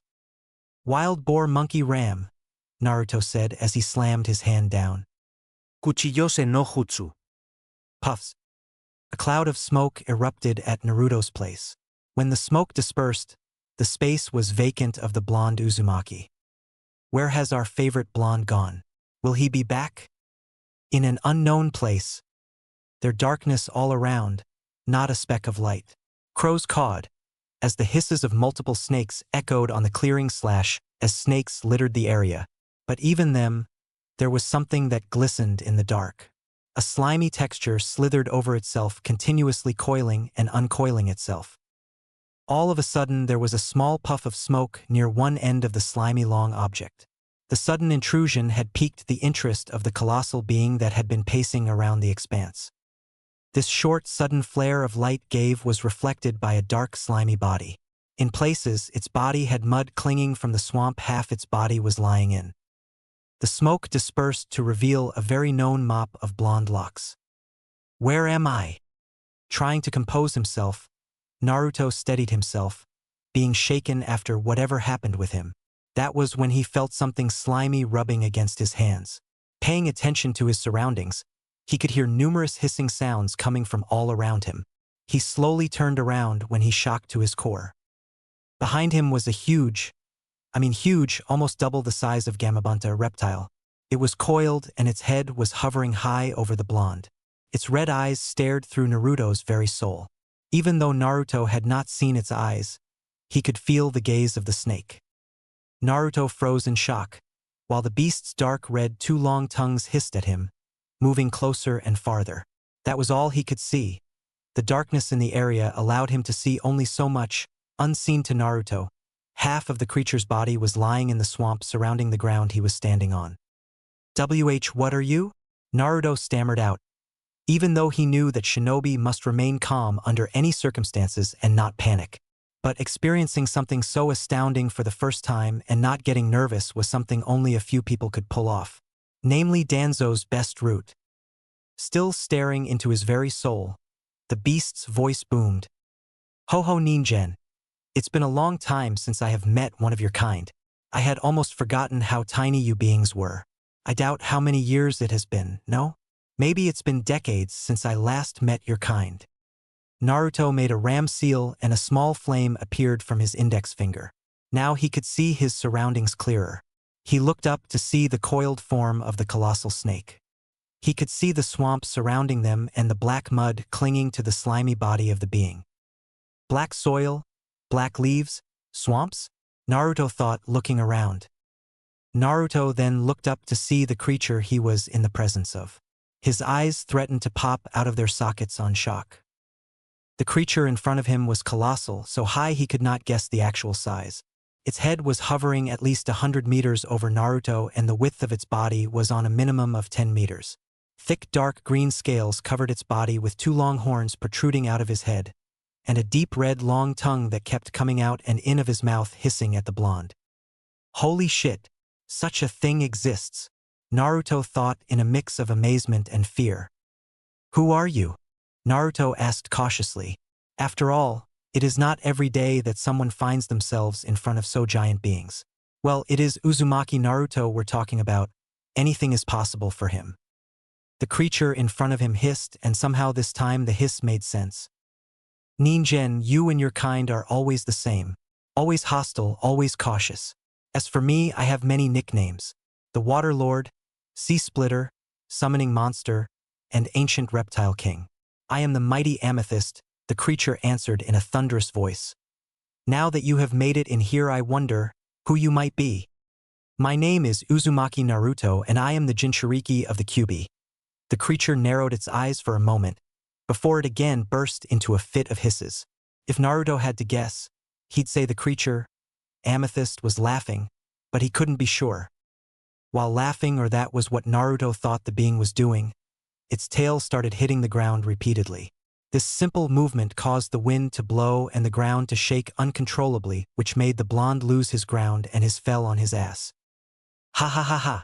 A Jinchuriki, ha, what a surprise! How does it feel, sealed, stupid fox? Ha ha ha ha! How many centuries have passed since our last battle? Huh? Arrogant fox! Naruto's eyes widened and he staggered back an inch. Oh, you fought with the Kyuubi? Naruto shouted, pointing his finger at the creature in front of him. Of course, that arrogant fox thinks of himself as the strongest creature in all regions. Air, earth, and water. Let's just say he didn't conquer everything because I kicked his butt when he wanted to take over my territory, the Reptile King said with cold gusts of wind blowing out of his mouth. Naruto gasped in disbelief. This monster fought with the Kyuubi one-on-one and was still alive to tell the tale. Hell, he even won the battle. Just how strong was the creature in front of him? Unknown to Naruto, deep inside the seal, red eyes with vertical irises opened, growling, "Cage, Amethyst, you reptile bastard." After a few seconds, Amethyst stopped laughing and asked Naruto, "So boy, what are you doing here? Don't tell me you are trying to summon an animal without signing a contract first." Seeing the blonde nod, Amethyst let out a tired sigh. Ningen and their ignorance, he murmured. "Listen boy, if you want to sign an animal contract with my kind, the Snake Clan, I will be happy to help you, but it's a pity, now I can't do it." Naruto then asked in a serious tone, "Why do you want to help me?" "The fact that you made it here is enough for me. You know, when someone uses a summoning technique without having a summoning contract, that person will automatically be teleported to the animal's realm in accordance with their nature. So since you were transported here, you must be unpredictable/cunning. You wish to be the strongest and the best there is, right?" Seeing that the boy in front of him nod, with eyes widened in disbelief, he continued, "Because my nature and character are the same as you. Therefore you were transported here and not to other animal realms." Another example, if someone has a proud, power-thirsty, and bloodthirsty nature, then it is very likely that the person will be transported to a wild beast realm, most likely a lion, tiger, or hyena. Then he asked the blonde, "Boy, do you know why there aren't many ninja with summon contracts out there?" Naruto shook his head. "That's because it's not an easy task be a summoner. Our summoner is our representative in the human realm. Now if a summoner summons us in a battle he can't win, and no one wants a power-hungry stupid summoner. Which is the reason why every clan has a specific test to check the virtue, drive, and desire of their prospective summoner. And if one can't pass the specified test or the animal clan feels he is useless, then the result is death." He whispered the last word while looking dead into the blonde's eyes. Naruto shivered in fear, seeing the monster in front of him put all of his attention on him. After several intense seconds, Amethyst turned his head and let out a tired sigh. "To be honest, boy, I need your help." Naruto quickly asked, "How can I help you, Amethyst-sama?" Lowering his tail, he lowered his head, leaning against that part of his body, just like humans put their hands under their chin to rest their head on. "Do you know who Manda is? Or Orochimaru?" Naruto nodded. Orochimaru is a rogue ninja from Konoha, S-rank, and Manda is the snake boss, the head the snake summons. The creature snorted, making Naruto's entire body cold with the wind that suddenly blew out of the snake's mouth, and muttered, "Snake boss my ass." turned his attention to the blonde and continued. This story began 15 years ago. At that time, I was the only king of the whole reptile species. I was adored by my kind and feared by outsiders. I was both a protector and a destroyer. I have lived for centuries, but all those years I haven't spent idle. I too made enemies, some from outside the summoning realm, some from the other clans, and some from my clan. During the long years of my reign, many times certain forces tried to forcefully retire me, to have me pass on to the afterlife, but none succeeded. In the end, it were my own blood and flesh that decided to betray me and succeeded. The massive reptile continued. I was the strongest reptile in existence. As such, I had powerful allies and enemies alike. There had been numerous attempts that I die in an accident, but their plans never got successful until that day.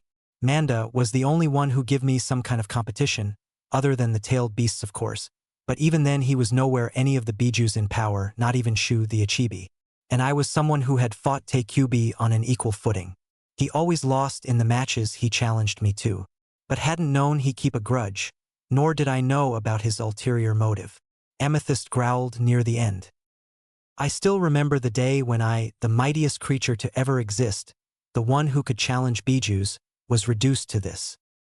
He spoke the last word with as much disdain in his voice as he could muster. I was told that there was to be an interclan meeting among the clan bosses to discuss the relations with each other and with you humans. I had departed for the location a day earlier than the scheduled day. But before I reached the location, I was ambushed by that damn Manda and his allies. He had that accursed Orochimaru with him and another redhead. Both of them were wearing black cloaks with red cloud motifs. Alone Manda could never even dream of defeating me, but with the Seal Master Orochimaru had with him, things were different. I was distracted by Orochimaru and Manda when the third one pulled out a scroll. The being looked on Naruto before saying, "Almost of your size if not bigger," and did dozens if not hundreds of hand seals. And large chains came out of the scroll and pulled me into it. I don't know where they were taking me, but before we reached there, the scroll malfunctioned because of my chakra and my size. The scroll self-destructed, leaving me here. I don't even know which realm I am in. But if the time here is same as in your world, it would be almost 2 decades since I came here. And if it is according to the summoning realm, almost a decade and a half. And if the time cycle here is totally different than there, I don't know. In a jest, Manda betrayed me and would have probably taken over the clan, separated all species, or probably killed them all off, just as he wanted. Or he would have told my personal followers some cooked-up story of how the other clans called me into a trap, AMD killed me, or something along the same lines. Amethyst completed his tale. Naruto, who was silent during the story, suddenly had his eyes widen in surprise. And Amethyst didn't notice because to him, Naruto was but a speck of dust. Red hair and ceiling, Uzumaki. Means there are other Uzumakis still alive, he thought happily. Wait, killing other species? Where did that come from? Naruto's mind rebooted.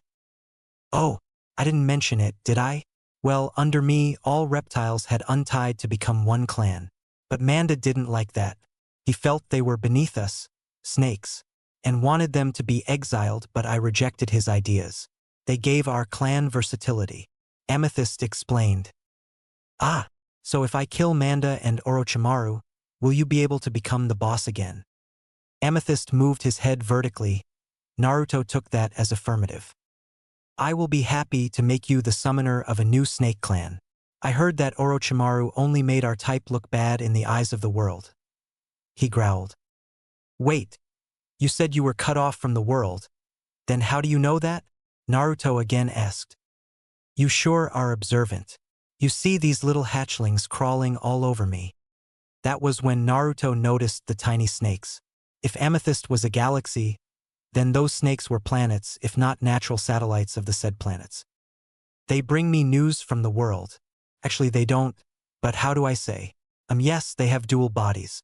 The normal snakes you see in the human realm are in sync with these little ones here. And before you say, why can't I tell my followers I am alive? Well, none of th been summoned by Orochimaru or the other summoner they have to your realm. And the normal snakes can't go into the summoning realm. Amethyst said again. Ahak, Naruto said, dragging it out while he looked around. He then ran over the marshes, circled the giant snake, analyzed something in front of him, and jumped on an old tree. He spoke seriously. "That's right, I can't get out of here. As if there is an invisible barrier. Forgive me, Amethyst-sama. With my current Fuinjutsu ability, this seal is too complex. I can't even translate it. Forget about breaking it. Take your time, boy. Let me know if you decide to kill Manda and Orochimaru. I'm sure my people will help you." "Give me your hand," Naruto obeyed. Straightening his left hand, he showed it to the creature in front of him, whose head came down and his double-forked tongue came out. Amethyst touched Naruto's left hand with one of the split tongue for a few seconds and released it. Naruto grimaced as he felt the hot chakra emitted by the monster in front of him. Pulling his left hand, the blonde had a look. The hand had something that looked like a tattoo, a circle with a snake inside. "That is a temporary summoning contract. You can call my loyal snakes to help you. Sorry, boy, but you cannot call me forth before the two traitors die and this seal is completely broken." Narrowed Naruto said, "Thank you for the trust given to me, Amethyst-sama. I promise I will not disappoint you." "I know you won't, but the one inside you hates me. He'll do everything in his power to restrain you. Neither of you deserve this. I promise I will free you both one day." With that, the blonde puffed out the dimension. Puffs. "You better keep your promise, brat." In the wave country, just as suddenly as the blonde had disappeared, he appeared back in the human realm, with a comparatively small Puff-of was about to brace himself for the landing when gravity pulled him. The cloud of smoke suddenly disappeared and Naruto got ready to land on the ground when gravity suddenly dragged him. Too shocked to do anything, the blonde fell into the water. Blurp. Appearing on the surface of water, Naruto looked around. He just realized that he was in the middle of the sea. "You are bastard, you know that, Amethyst-sama," he shouted. Standing on the water, Naruto thought he heard someone or something that said, "Ha ha ha, I haven't felt entertainment like this for a long time. Brat, you're really interesting." He looked around to see if there was anything which could lead him back to his team. Luckily, Tezuna's massive bridge helped him out then.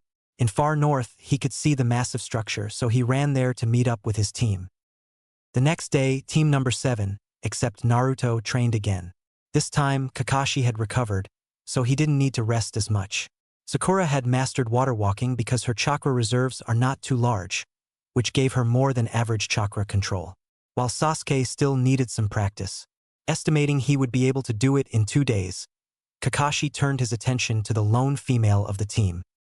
"Kakashi-sensei, why isn't Naruto training with us?" Waving his hand, Kakashi casually replied, "Don't worry about Naruto, Sakura. You have seen what he is capable of, right?" Sakura nodded. But it's still hard to believe that Naruto, who was the dead last in the academy, could be this strong in such a short time. "Do you know Kage Bunshin no Jutsu?"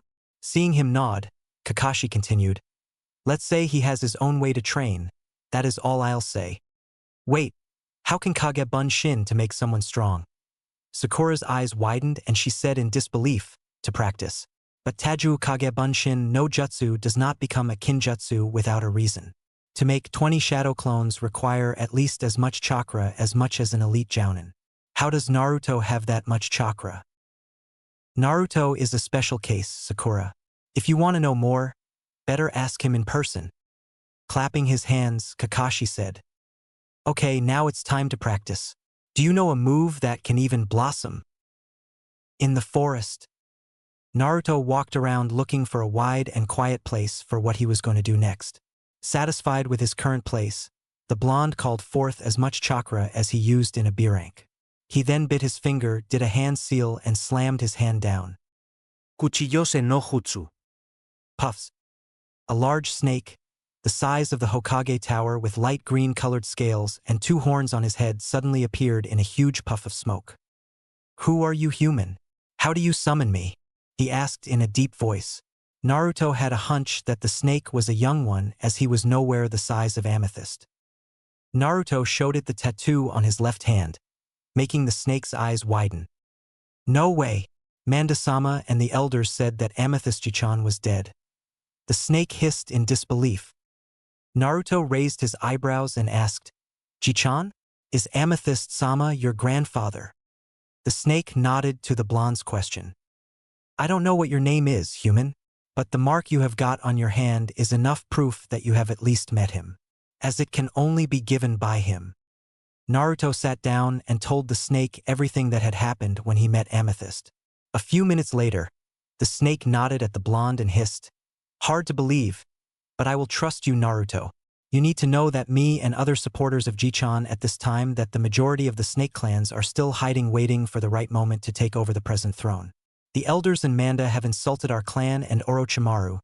Saying the last name with hatred made Naruto wonder what happened to both of them. He sacrificed my brothers without a care. He was a disgrace to the snake clan. Facing Naruto, he nodded. My name is Basilisk. Nice to meet you, Naruto. Naruto smiled and the basilisk disappeared in a cloud of smoke. Feeling he had enough information, the blonde walked towards his team. First Zabuza, who I can't defeat in pure swordplay, he thought bitterly.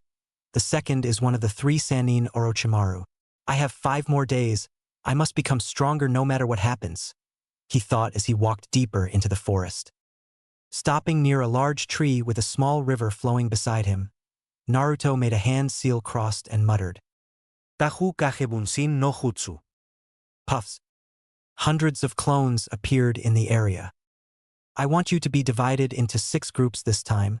The first group focuses on burning leaves to ash, while the second group completes the leaf shrink exercise. The third group perfects the exercise to wet the leaves to the cell. The fourth group completes the exercise to make leaves into the ground, and the fifth group will split the leaves with chakra.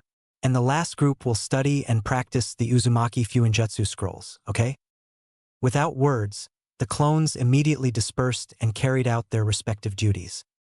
The original Naruto did not wait to see the clones scattered about their respective duties. Activating his weight seal and adding it to 5 kilograms every day as Gai-sensei suggested, he got ready to sprint, run across the ocean and around the wave country island. -5 days later. All right, everyone ready? Kakashi asked all his students who were preparing for the upcoming battle. Seeing them nod, he continued, Naruto, leave 2 clones here, just in case something happens. Seeing Naruto create 2 clones, who went in the house and concealed themselves, Kakashi nodded to himself and resumed, All right, now let's go. And with that, the shinobi group headed out with their client towards the bridge, where the eventual confrontation with Zabuza awaited them. On the bridge, when team number 7 and their client arrived at the bridge, they found that themselves unable to look past the dense mist that covered the whole bridge. We're late, whispered Tazuna. Not yet, Databeo. Doing some hand seals, Naruto cupped his right hand and shouted, Futon, de Tapa. A strong gust of wind emerged from the blonde's mouth that dissipated the fog. As the mist receded, the view on the bridge made itself known. Several carpenters were lying unconscious with their bodies scattered with cuts. They are already here, the Uzumaki heir thought to himself.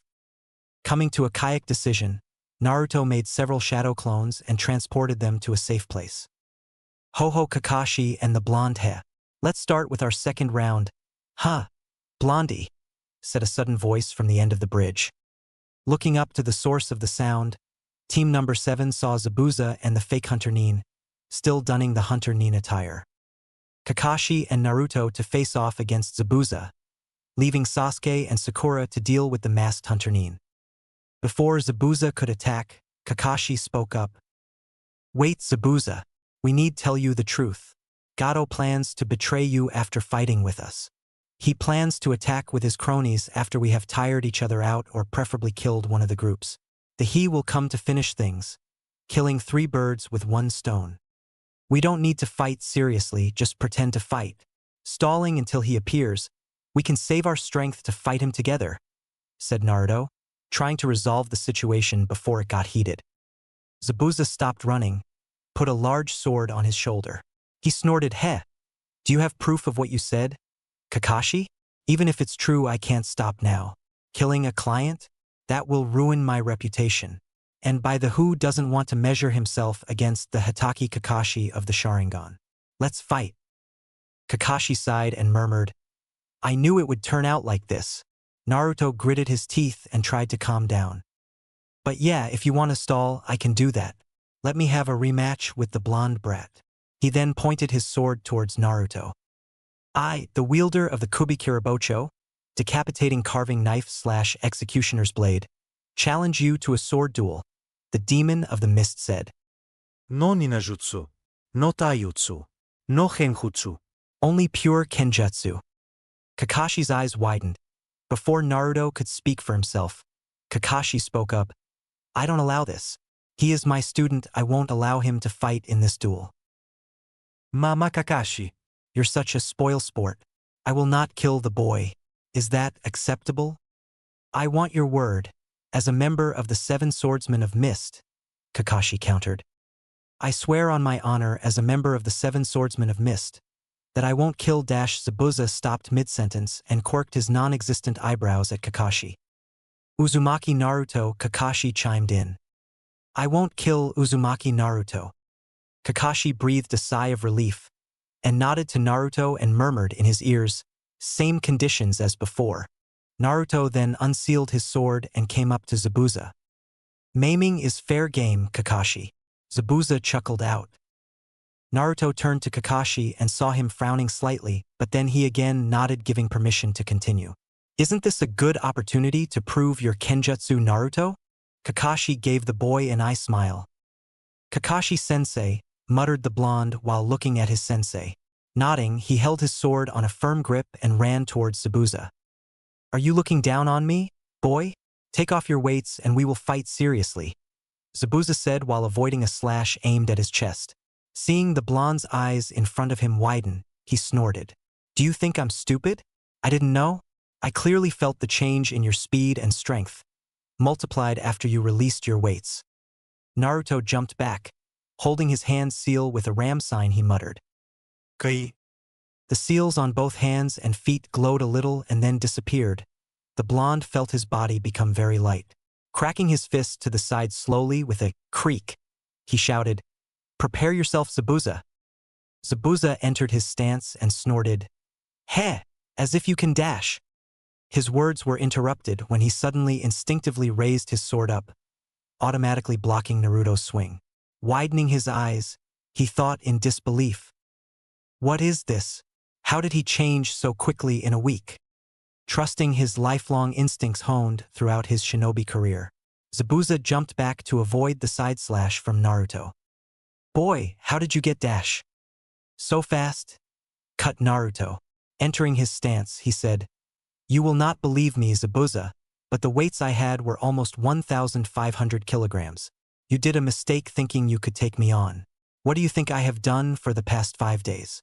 Let me tell you, I strengthened my body by running every day around the sea and Wave Island dozens of times. Well, even though I always fainted after doing it, he muttered at the end. Zabuza found it hard to believe the blonde words in front of him. Such training, even in the shinobi world, is extreme and suicide. Tightening the grip of his sword, he said, That's impossible, boy. If you did that, then you wouldn't have been here now. Ever heard the name Mado Dai? Asked Kakashi from afar. Zabuza took a step back. Who are you? Kakashi spoke up for Naruto, student of the one and only Hatake Kakashi, the one who copied 1,000 jutsus. He who trains with the green beast of Konoha, Mado Gai. Yes, Zabuza, Mado Dai's sacrifice wasn't in vain. He had died fighting for his son. You are fighting the #1 unpredictable ninja of Konoha, Uzumaki Naruto. Naruto laughed and said quietly, That's not all, Zabuza. I am also the one who hosts the greatest demon to have ever walked in the elemental nations. Zabuza had a double take. He hadn't realized just who he had been fighting. Heh! Konoha isn't the strongest village for no reason. If they're Jinchuriki, while only 16 years old like this dash. Actually, I'm still 13 years old, Zabuza. Seeing the shocked look on Zabuza's face, Kakashi again spoke. I think you didn't hear his name properly, Zabuza. He is Uzumaki Naruto. Zabuza took a step back and then he broke into a mad laugh. You don't know how much you have raised the stakes, Naruto. There was a reason your clan was feared. Make sure you make yourself feared as much as they, if not more. Get ready, Uzumaki. Naruto's gave a small smirk as he said, Let's start the actual Kenjutsu match. With Sasuke and Sakura. Please surrender, Konoha-san. I don't want to hurt you, cried a soft voice. Sasuke snorted, entering his stance. He ordered the pink-haired girl beside him. Activate it, Sakura. Sakura nodded and started to do some hand seals. Sasuke pulled a kunai and prepared to move forward. Megan, Kokoni Arezu no Jutsu, shouted Sakura, as she unleashed the Jianjutsu Kurenai had taught her. Sasuke wasted no time. Seeing that his teammate had done her job, he ran forward with a kunai in his hand. Cutting from the top right down, which was blocked by Hunter Nin with kunai made of ice. Trying to kick with his left foot, which was again avoided by his enemy, Sasuke made a quick slash towards the enemy. Splash.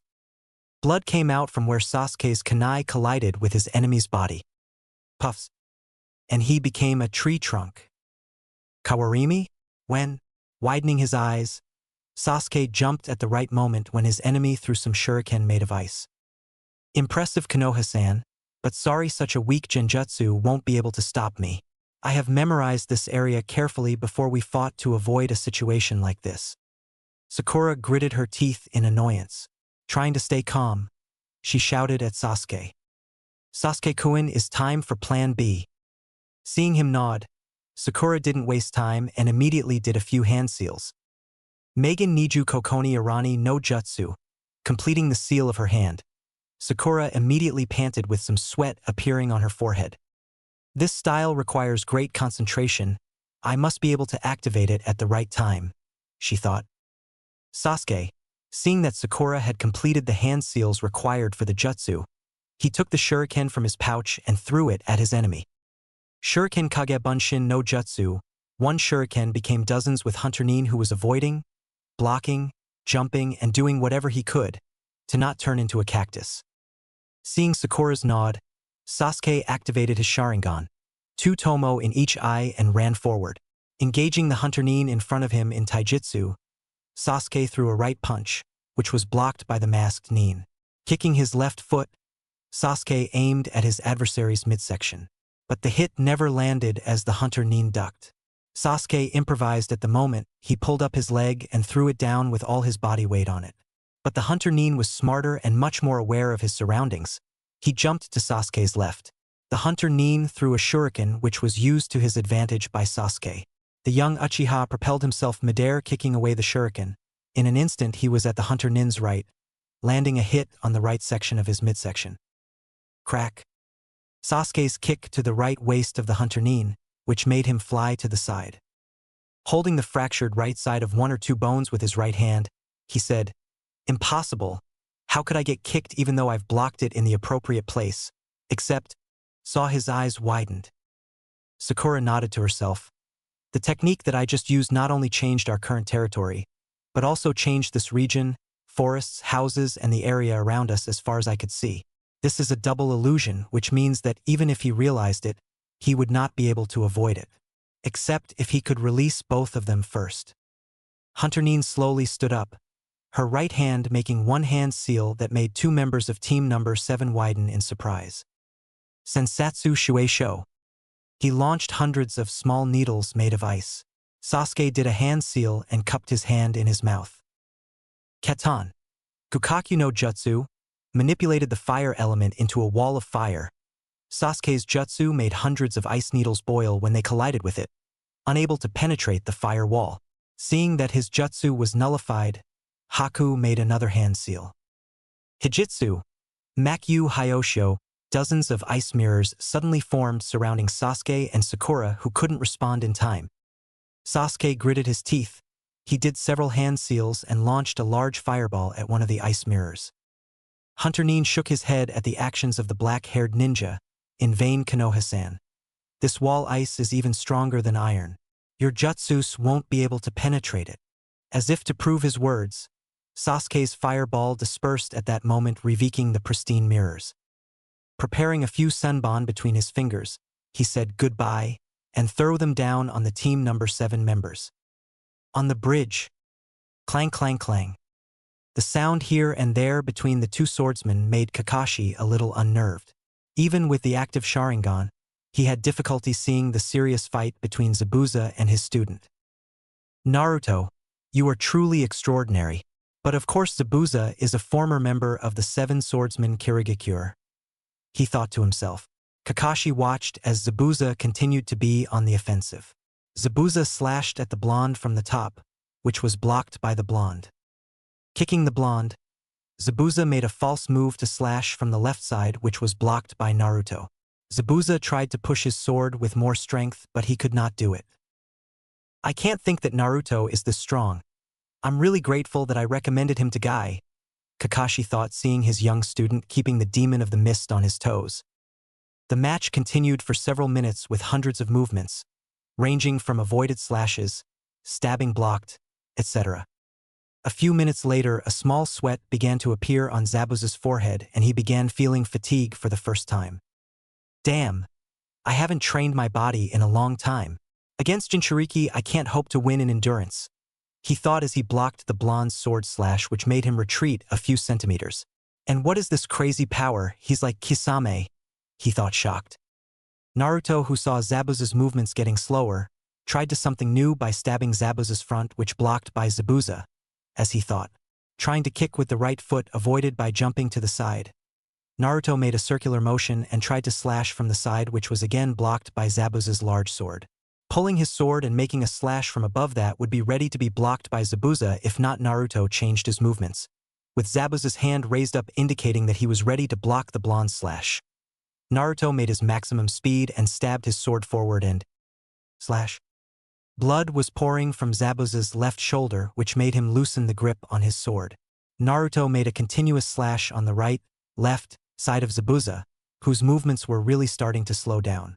With blood flowing freely from his left shoulder, Zabuza no longer fought with his maximum strength. A few seconds later, there was the sound of someone clapping from the end of the bridge. Hee, let's see here. The demon from Kirigakure was defeated by a small kid, ha ha ha, said the short man in a hat wearing a shiny suit, black pants, and carrying a stick. Behind him were dozens of bandits carrying their respective weapons. Gato, why are you here? Growled Zabuza, who was holding his left shoulder, which was bleeding profusely while panting. On his knees, stomach, and calves there are shallow incisions where the blonde had cut him. Oh, you know Zabuza, clearing up the business, ha ha ha. Why would I hire you, an expensive ninja, when I could get dozens of bandits at the same price? Taunted Gato. Well, this guy doesn't know the difference between a ninja and a bandit, thought the blonde in a sweat drop. Brat, Kakashi, you guys were right.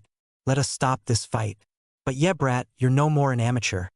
I, the wielder of the Kubikirabocho, declare you, Uzumaki Naruto, a full-fledged swordsman. Seeing the two nod, he shouted, Haku, come here. Hunter Nin suddenly beside him by doing shunshin. The mask covering his face was missing, showing a young girl with several cuts on the cheeks and temples. Haku took a deep breath before he saw Zabuza's wound. Seeing Zabuza's left shoulder wound that looked like a sword slash, he immediately approached his master. Zabuza-sama, what happened to you? He exclaimed as he pulled out a bandage from his bag and covered Zabuza's wound.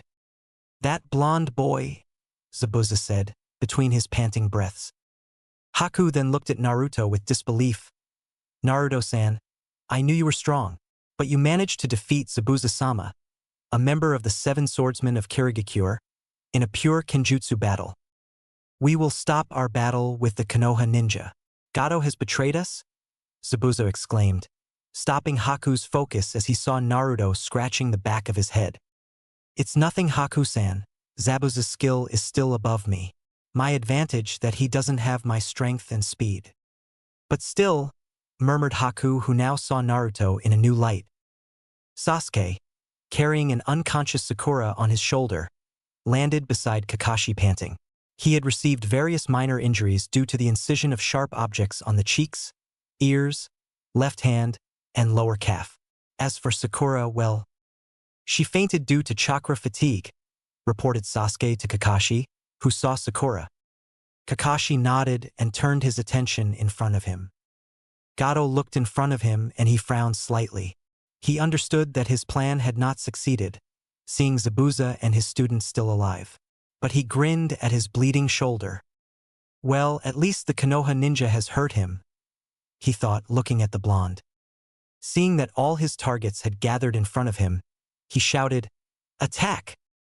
Dozens of bandits attacked at the behest of Gato, some whom had scythes, swords, and any weapons they could carry. Before they could step away, suddenly an arrow stuck in front of the bandit group. Turning their heads up, they saw a group of villagers with makeshift equipment such as pots, axes, knives, etc. at the end of the bridge, led by a small child who shouted, "Get out of here, and don't dare show up here ever again. The wave will no longer stay subservient to a man like you." This incident made Naruto smile. He just got input information from his two clones who destroyed two bandits while guarding Tezuna's house, as there was an attack a few minutes ago. "Inari, Kaiza will be proud of you," he thought as he watched the little black-haired boy continue to shout at the bandits in front of him. "Ha ha ha ha. What can you do, little boy? And look behind you, they are old people," exclaimed one of the bandits, while the other roared in agreement. They did not want to waste their time attacking those who would later serve as their slaves. Zabuza tried to stand up, but Haku restrained him. "Please rest, Zabuza-sama. Your wound can get infected," pleaded a worried Haku. "Yes, Zabuza. Please use your time to rest. I'll take care of this mess," Naruto said, looking at his sensei. He finally stepped forward. "What is it this time? A blonde boy who thinks of himself as a hero?" taunted one of the bandits. Naruto ignored his words. "I'd better test how effective I am with this element." Taking a deep breath, he did dozens of hand seals that ended in 6 seconds. Katan, Goryuka no Jutsu, cupped his hand in front of his mouth. Naruto made 3 dragon head flames which were directly flown to the enemies with moderate speed. Gato and the bandits trembled in fear at the sight of 3 dragon head flames like they want to maul all of them. They fled, but in fact they did not have enough time because Naruto's jutsu scorched them to ashes shortly after touching. 3 dragon head flames passed the end of the bridge, burning the trees on the road, scorching rocks and starting to shrink when crashing into a small river that creates steam. Puffs. Smoke, rather thick effect arises from mixing fire with water that made everyone close their eyes. Even from Naruto and friends' position, they could feel the heat created by Blonde's jutsu. Using Shunshin to the impacted place, Kakashi wanted to check if the jutsu launched was controlled. He sighed in relief after seeing that no flames were appeared. All of them were gone. Looking to the left, he could see the silhouette of Team Number 7, Zabuza and his students, and those very small wave states. He can't get goosebumps. This distance reaches 2 kilometers. Minato-sensei Kushina-san, you have created a monster, he thought as a shiver ran down his spine. On the bridge, Naruto, who was kneeling gasping exhaustedly, looked up to the front where the effect of his move hit. He was sweating down after seeing the impact of his jutsu. "I knew this was a bad idea. Using a jutsu and a high rank of that of my weakest element makes me tired quickly. I still can't control it, this element drains too much of my chakra," he thought. As expected, with hundreds of clones he used for training since 5 days ago. Now he was 3/4 way of mastering the wind element, 1/2 way for the other elements except the fire element, which is still 1/4 way of training burning leaves with chakra. Raising his head, he turned his head to see his Uchiha teammate. "Dobe, how can you use fire instead of your main element is wind? And what jutsu was that?" Sasuke chattered, which was ignored by the blonde. Looking at Zabuza and Haku, he couldn't grin. Their faces were both pale like a ghost after seeing the damage caused by his style. "Boy, I really can't count how many times you surprised me," Zabuza murmured softly. Haku only nodded in agreement with his master. "Naruto and Ai-san," shouted a child along with the villagers who approached Team Number 7. "Hello Inari, I'm alright." "As long as you don't give up, anything can happen. The hero is always there." Naruto smiled as he ruffled Inari's hair, who was nodding with sparkling eyes. "Thank you for helping us, Naruto-sama," shouted some villagers with their heads down, their legs trembling after seeing the abilities of the ninja in front of them. "Same? It's nothing. Please don't look down, hee," Naruto said, still lying, as he tired after long fighting with both Zabuza and Jirkato's cronies. A few days later, after discussing it with the others, Team number 7 agreed to give control of all Gato companies to the Wave Country. They took Gato's money, which he had kept locked in a number of safes, and distributed them among the Wave inhabitants, taking a small percentage as the mission fee and giving another small part to Zabuza and Haku who wanted to return to Kirigakure. Kakashi, Sakura, Sasuke, and Naruto bid farewell to Tazuna, Tsunami, villagers, and Inari who cried seeing his idol leave. Team number 7 returned to the village to report a successful mission. A few days later, so let me get this straight, this simple C-rank mission turned into A-rank because you fought with Satan's brother, Momochi Zabuza, and his student. Naruto used an A-rank jutsu and saved the Wave Country. Gato's former company was taken over by the residents of the Wave Nation, along with almost all the money. The remaining small amount of money was given to Zabuza and his students as they returned to Kirigakure. Am I right, Kakashi? Seeing the Jounin in front of him nod, Hiruzen couldn't help but massage his temples. I'm too old for this nonsense, he grumbled. But Hokage-sama, Kakashin continued, I'm also surprised to see the development of Naruto. How could Kage Bunshin be made such an excellent training tool? And if it was known, then why wasn't this used earlier for training?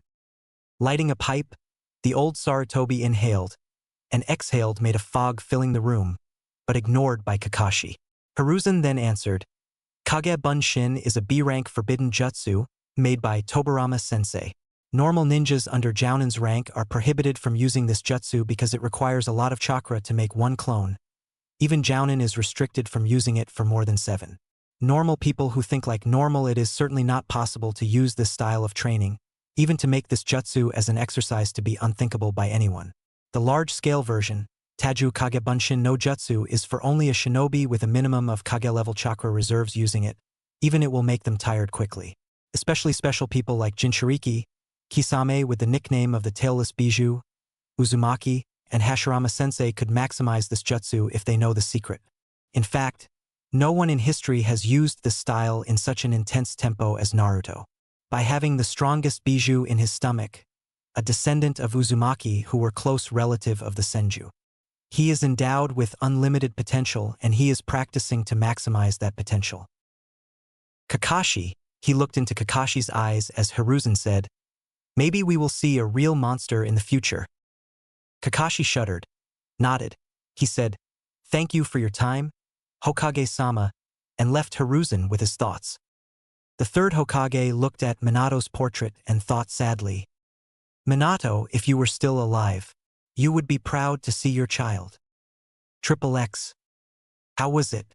Give some thoughts in the comments section. Okay, it's time to answer the comments. Kelsier Dane, it may be true, but I need a strong foundation first before adjusting the canon with my own story. Thanks.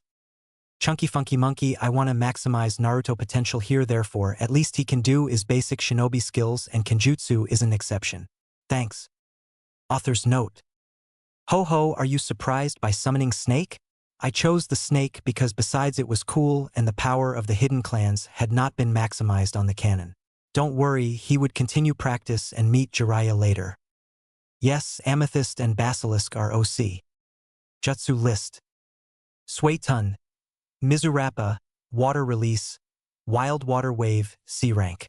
Users spit water from their mouths in a way like a waterfall to wash away a target. One can freely control the power of this technique by the amount of chakra that is squeezed and then released. Although it is considered a basic water release technique, it has many variations. Futon, Rapusho, Wind Release, Gale Palm C rank. Wind release technique in which users increase their speed, or by users holding their hands together. The wind is compressed and transformed into a strong storm, which has a strong force enough to bring someone down. When used together with shuriken or kunai, tools become more deadly as their speed increases. Raitun, Jibashi, Lightning Release, Electromagnetic Murder, C rank. The basic technique of the lightning element that allows users to create electrical waves from their hands. The user can vary his strength from small surges to shock opponents to powerful lightning currents capable of penetrating solid rock.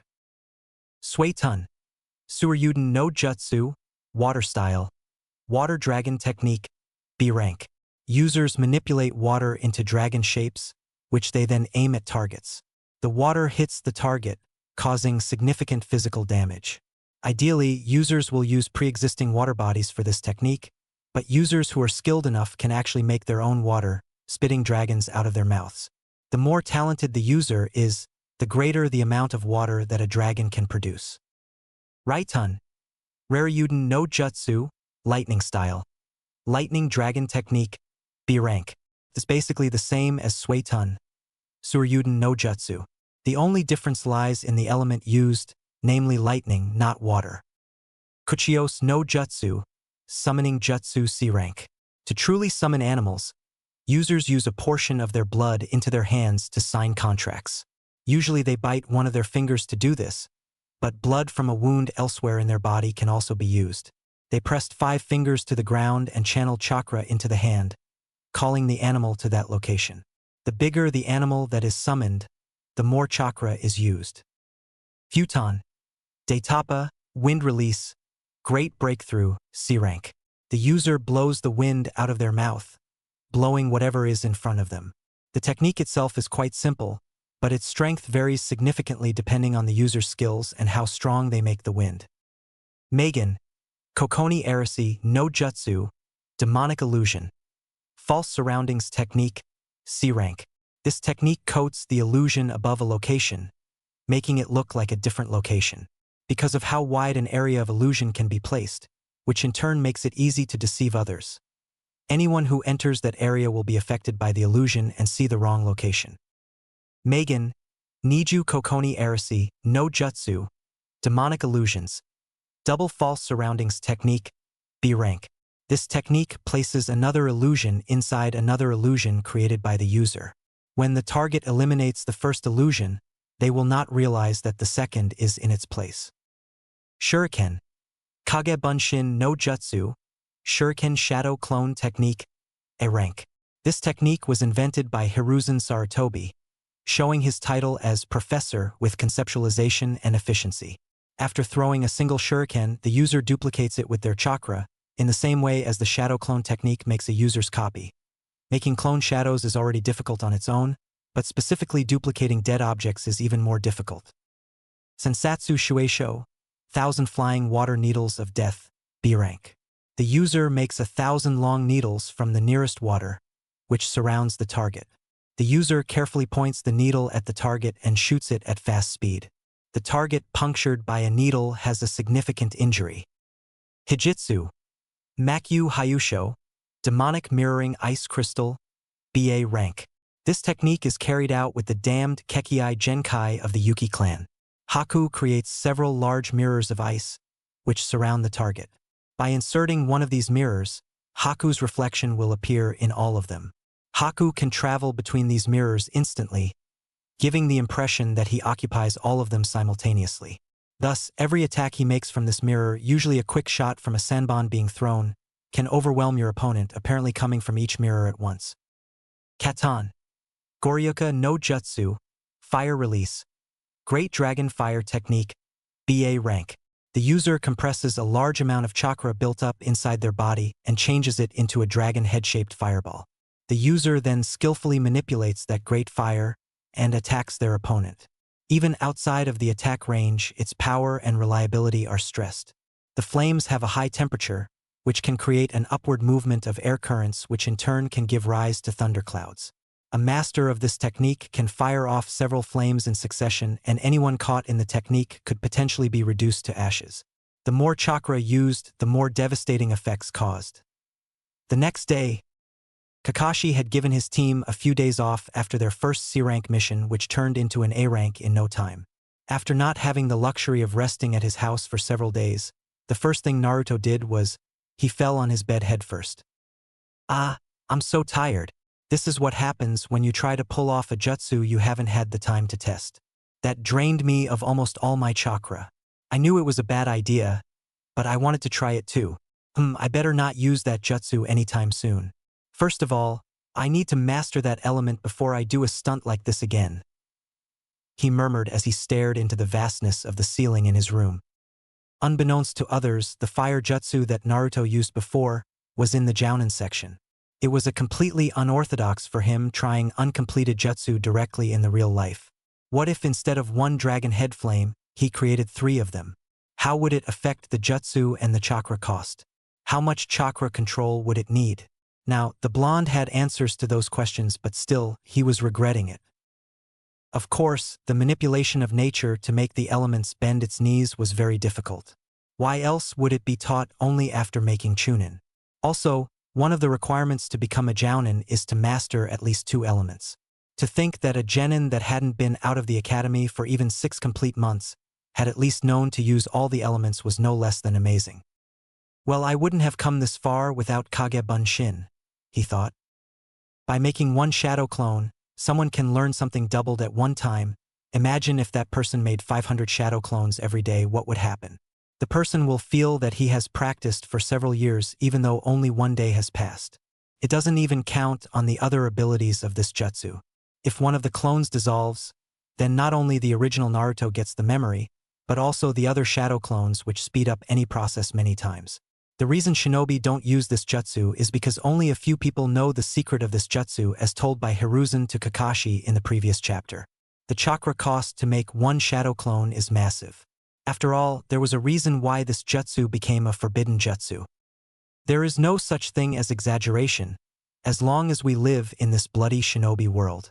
I have to get as much as strength possible and as soon as possible to protect those who are precious to me. It's better to bathe in sweat from exhaustion when practicing than to bathe in blood and pain when in battle, thought the blonde, quoting from some of the books he read in the library. His favorite book being The True Shinobi, written by Tobarama Senju. The book describes the reality of the shinobi world in detail. When Naruto first read this book, he did not believe the truth. But after doing a little research by comparing the truth of the contents of the text with other books plus experiencing it himself in the real world, he was very grateful. In other words, the book True Shinobi book has erased the naive nature of the blonde. Aware of the current condition, Naruto recalled what he was going to do today. He began to think about anything he might have missed. Mission and training with team number 7? Nope, today's off. Training with team number 9? That's scheduled for later in the afternoon. Sword training with Yugao-sensei? She's on a mission. Is there something I am missing? Nope, I don't think so. Okay, for today I need to first perfect the wind element, then finish the nature manipulation exercise of the elements fire, earth, lightning, and water. Wait, nature manipulation scrolls? Oh yes, Yuzu scrolls from Mamoru-san's house at that time need to be finished too. With that, the young Uzumaki stood up from his bed and continued with his morning routine before heading off to meet his old grandfather. In the Hokage office. Hey Gigi, said Blonde without knocking on the door as he entered the office. Oh Naruto, please sit down my child, said Hiruzen. Naruto came up and promptly dropped himself on the soft cushions. It just so happens that a few hours ago, ANBU got some information about the scrolls you got at Mamoru-san's warehouse, Naruto-kun. Directing all his attention to the Hokage he called grandfather, Naruto straightened up. Naruto, Mamoru-san was a former Konoha ninja. He was an ambitious retired Chunin who passed away some years ago. He was a genin in the Tobarama-sensei's era like me. I didn't know him because at that time we were preoccupied with the First Great Shinobi War. When Yuzushigakure was destroyed, he was deployed as reinforcement for the Yuzu village. He was separated from his team and he found that scroll which was floating in the river, took it, he brought it to the house, but at that time because he could not open it, he kept it in a warehouse and it would have remained there if you didn't take it. Naruto nodded and suddenly he remembered something. Oh yeah, I remember now Gigi. When we were going to do the mission at that time and meet the client first. The door opened and the brown-haired woman said that she was Mamoru-san's granddaughter. But she didn't say anything regarding the scroll. So now this scroll is mine? Asked a curious Naruto. Seeing Hiruzen nod, Naruto let out a sigh of relief. Of course Naruto, that is Kaizodano's last request to the remaining Uzumaki clan members, and you have the right to accept that. Naruto looked down sadly and nodded in understanding. Hiruzen suddenly remembered something. Oh yeah Naruto, there is someone who wants to meet you. Later around 10 near the hot springs. Who exactly is it, Gigi? You will know soon, said the old Sarutobi cryptically, as Jiraiya had asked him not to tell Naruto anything. Nodding, the The blonde turned around and went out the door. Thank you, Gigi. Bye. Bye, Naruto. A few hours later, the blonde was currently walking towards the hot springs, where someone was to meet him. Bringing his hand up to his chin, he wondered about the mysterious visitor who would meet him in such a place. With a quick shrug of, I am about to know anyway, he continued his trek. In the hot springs, Naruto, who was waiting outside the hot springs for the last 5 minutes, heard someone giggling. This hee-hee will be the masterpiece, hee-hee, spoke a man, which made the blonde turn his head up. He saw a tall man with long white spiky hair, wearing a green shirt, kimono, and matching pants, traditional Japanese geta sandals, and he was also carrying a large scroll on his back. Jiraiya, one of the 3 Sanins. Why am I not surprised? He is just another pervert. Naruto's grunt suddenly turned into a devil smirk as he thought something. Hee-hee, time for a lesson, pervert. Doing a hand seal for 2 seconds, the blonde took a deep breath before exhaling all of it at once. Futon, Daitapa, wind release, great breakthrough. Since wind was the only element he had almost mastered, he could reduce the number of hand seals required for the jutsu. Large gusts of wind hit Jiraiya from behind, which made him slip forward into the female-exclusive hot spring. Ah! The screams of the women together with the sounds of slaps, kicks, and punches filled the area. Naruto also broke into hysterical laughter.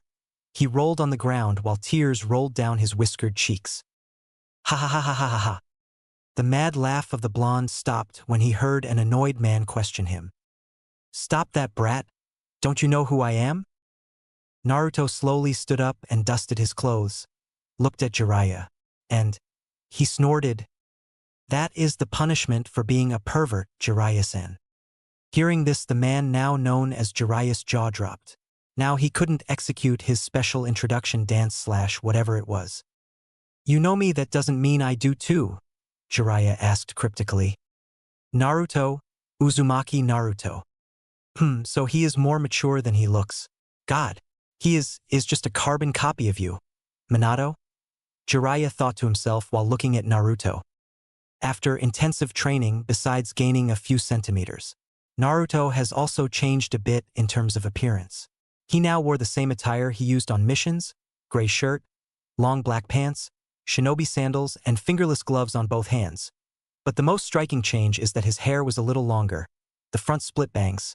Imagine his hair like Naruto Shippuden, only slightly shorter. So Naruto, I'm surprised that you can use an elemental jutsu with less than 5 hand seals. How did you do it? I almost mastered it, I guess. Naruto shrugged as if this wasn't a big deal. Jiraiya's eyes widened and he said in disbelief, You almost mastered wind at your age?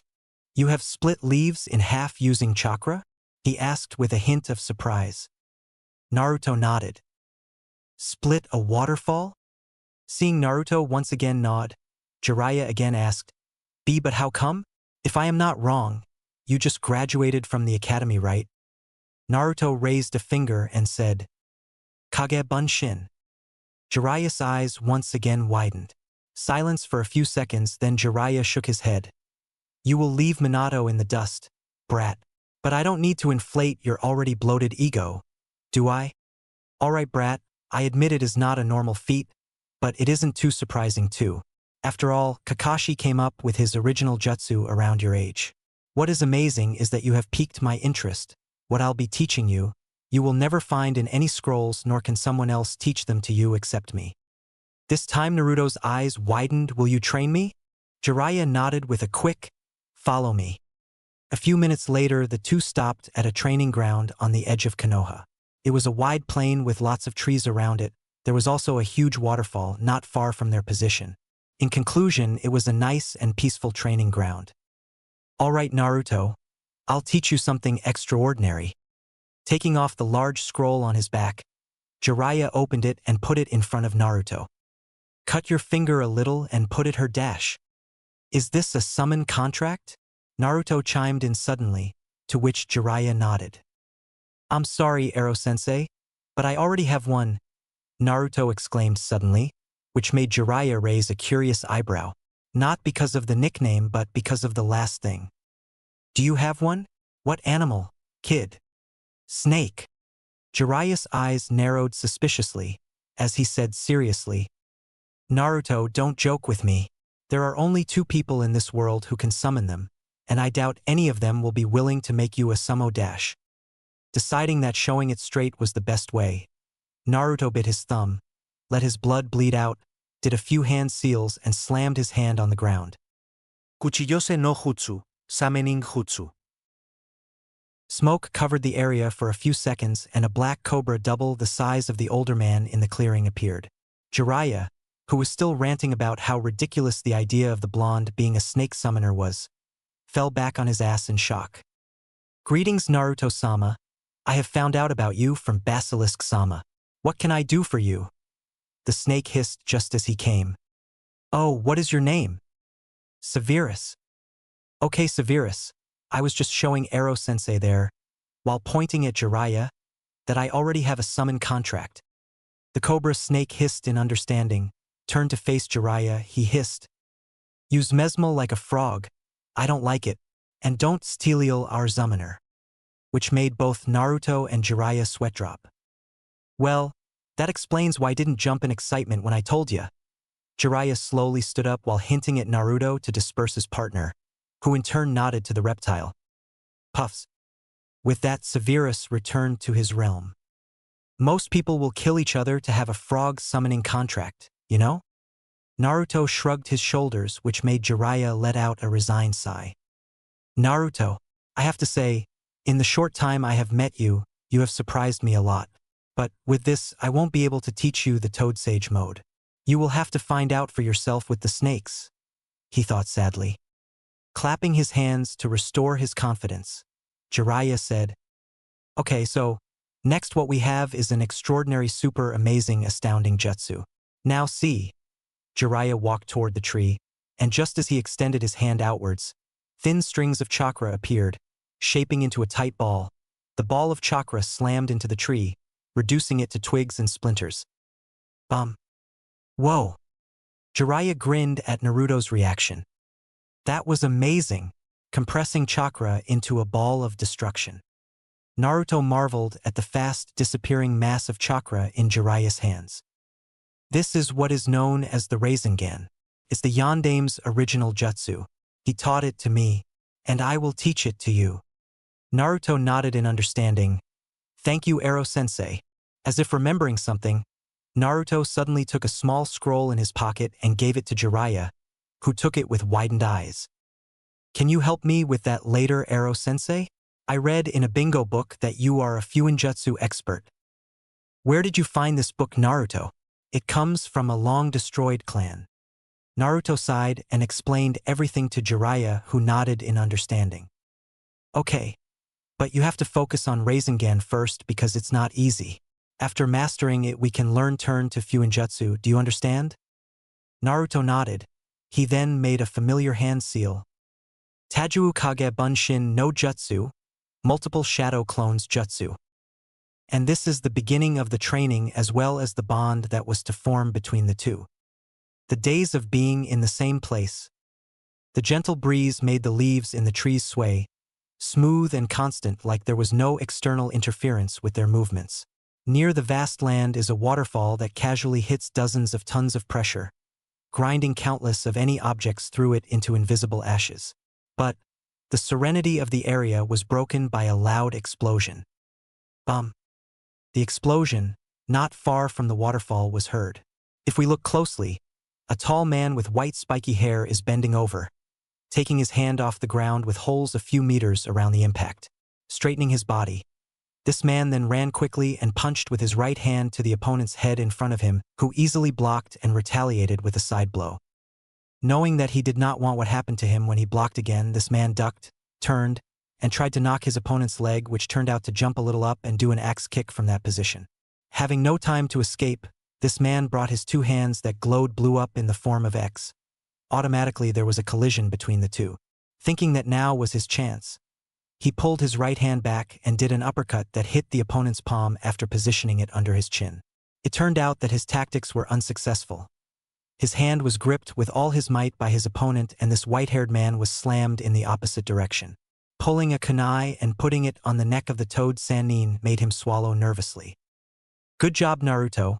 I see your taijutsu is very good. Naruto pulled Jiraiya to stand on both feet.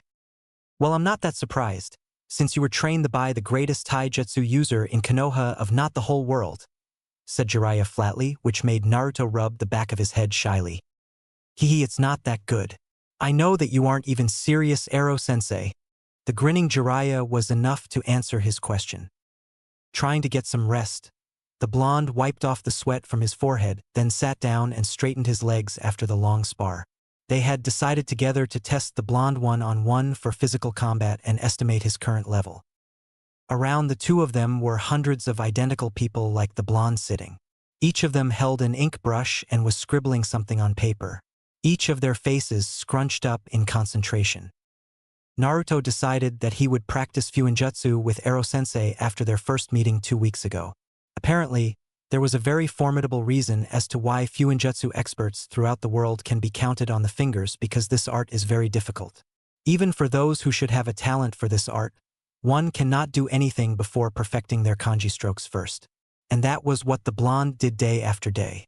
With the originals practicing physically every day, hundreds of clones try to make their brushes as smooth and perfect as possible, because even widening misplaced 1 millimeter will make the results change. At best, the seal won't work and there'll be a tiny explosion. At worst, the whole village can get blown up. The memory of one of the clones suddenly entered the brain of the original Naruto and the other clones. Kyuubi Jinchuriki immediately stood up, cleaned his clothes, took an ink brush with white paper, and began like a painting movement in front of Jiraiya, who was watching with a critical eye. Very smooth. No scratches are out of place. Let me test how effective your work is. Place it on the ground. Naruto obeyed and jumped to the side to keep his distance. Jiraiya made several hand seals and several fire bullets coming out of his mouth. Katan, Enden, fire release, fire bullets. The fire bullets rushed towards the seal as it began to absorb the fire bullets greedily like there was no tomorrow. As the last fire bullet got absorbed, the seal glowed back one last time before the glow stopped. This was the first seal Naruto made for Jiraiya after perfecting his brush strokes. Fire absorption seal. As the name suggested, this seal functions by having a nearby fire element as a trigger. By modifying the writing in the seal, the user immediately activates the chakra as fuel and the seal does its job. Good job, boy. To be able to smooth your strokes to the point of no complications at all is less than a miracle. A person usually takes months just to perfect his calligraphy. Naruto just smiled and scratched the back of his fist, his hand gesturing to the clones around him. Oh yes, Kage Bunshin. What an amazing move there that you have, kid, Jiraiya murmured with a flat face. Looking up, the sun is in a high position above its head. Naruto suddenly said, "It's time for training with my team. See you later, Ero-sensei." Jiraiya returned the wave, not with as much enthusiasm as Naruto. Training Location 7. The first thing Naruto saw was the battered Sasuke, Kakashi by his side and full of Sakura's sweat. Oh, it turns out I was the last, he thought, seeing that everything was in place. He took a seat next to Sasuke. Okay, since everyone is here, I have an announcement to make. The Chunin exams will be held next week and I want to nominate all of you, but I'm not forcing you if you don't want to. This, Kakashi held up 3 sheets of paper, is the form needed to register. Fill it up and get to the academy at the given time and the given room. All other details are in the form. Any questions? Kakashi handed the papers to his students. All right, you all may leave. Johnny Kakashi-sensei, Sakura, team, said Naruto, who then immediately left the field. Sakura also bowed to her team and excised herself. See you later, Kakashi-sensei. Sasuke-kun. I have practice with Kurenai-sensei. Seeing that they were alone in the field, Kakashi faced Sasuke and continued their previous activities. So Sasuke, do you understand the next stage of the Sharingan? Sasuke looked down. Clenching his fist, he answered softly. To obtain the Manjikyu Sharingan, you must kill your closest friend. Do you actually believe that? Sasuke nodded.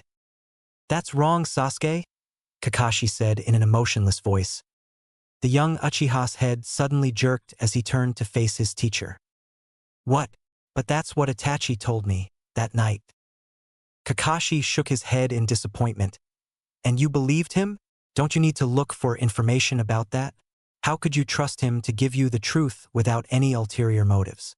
Why does your love for your brother always your sense of logic? Why do you always wish to believe what he says? Sasuke gritted his teeth and he instantly cut the Hatake off. Don't dare say that. I hate him. I hate his existence. He launched himself at Kakashi, intent to burst open his head, which was dodged by the lazy pervert. He tried to kick into the same area only to fall back when Kakashi responded with a backhanded slap. Think about it, Sasuke. Try to come to your own conclusions.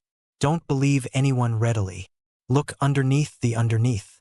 Until then there won't be any training, said Kakashi, who then shined away from the arena.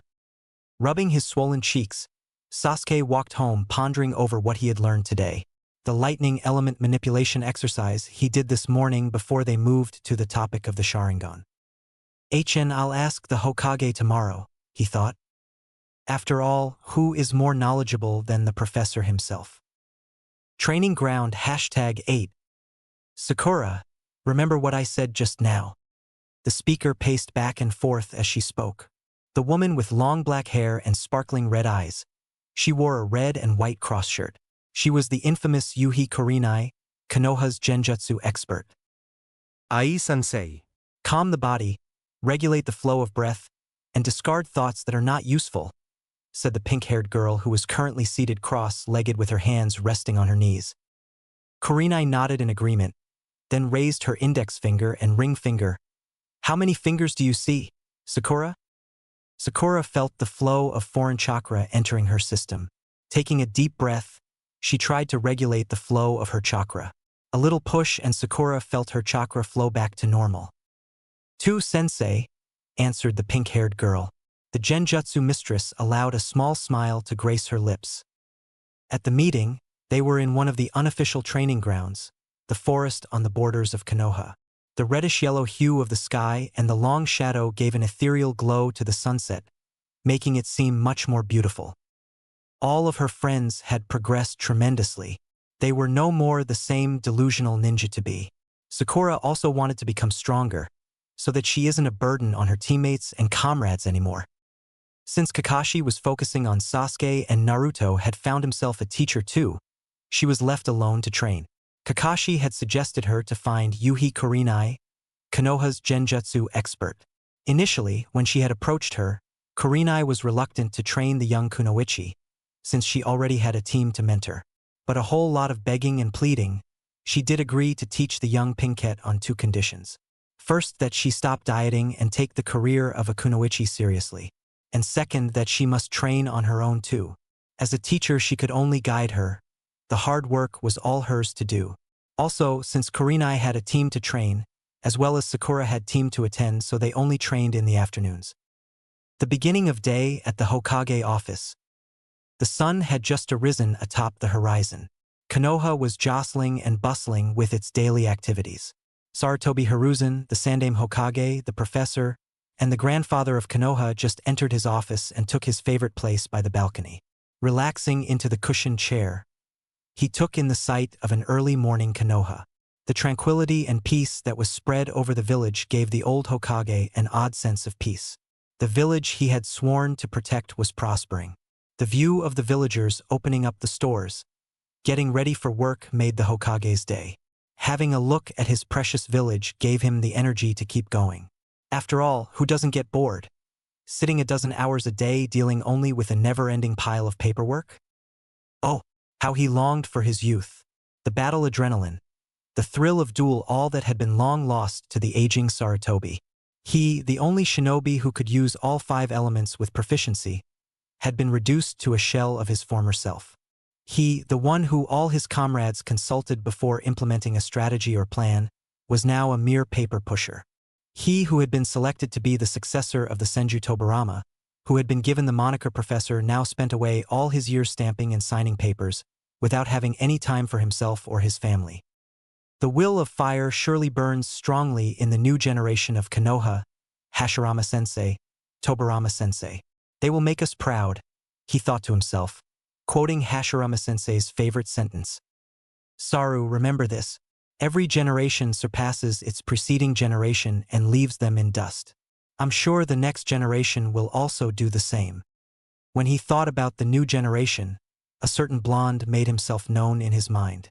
The Sandaime let a small smile grace his wrinkled face. Although he was a bit sad that the young boy, who was always there to brighten up his day, no longer acted as the hyperactive grandson he had grown to see in him. But he understood it was a thing he had seen quite a several times in his long life.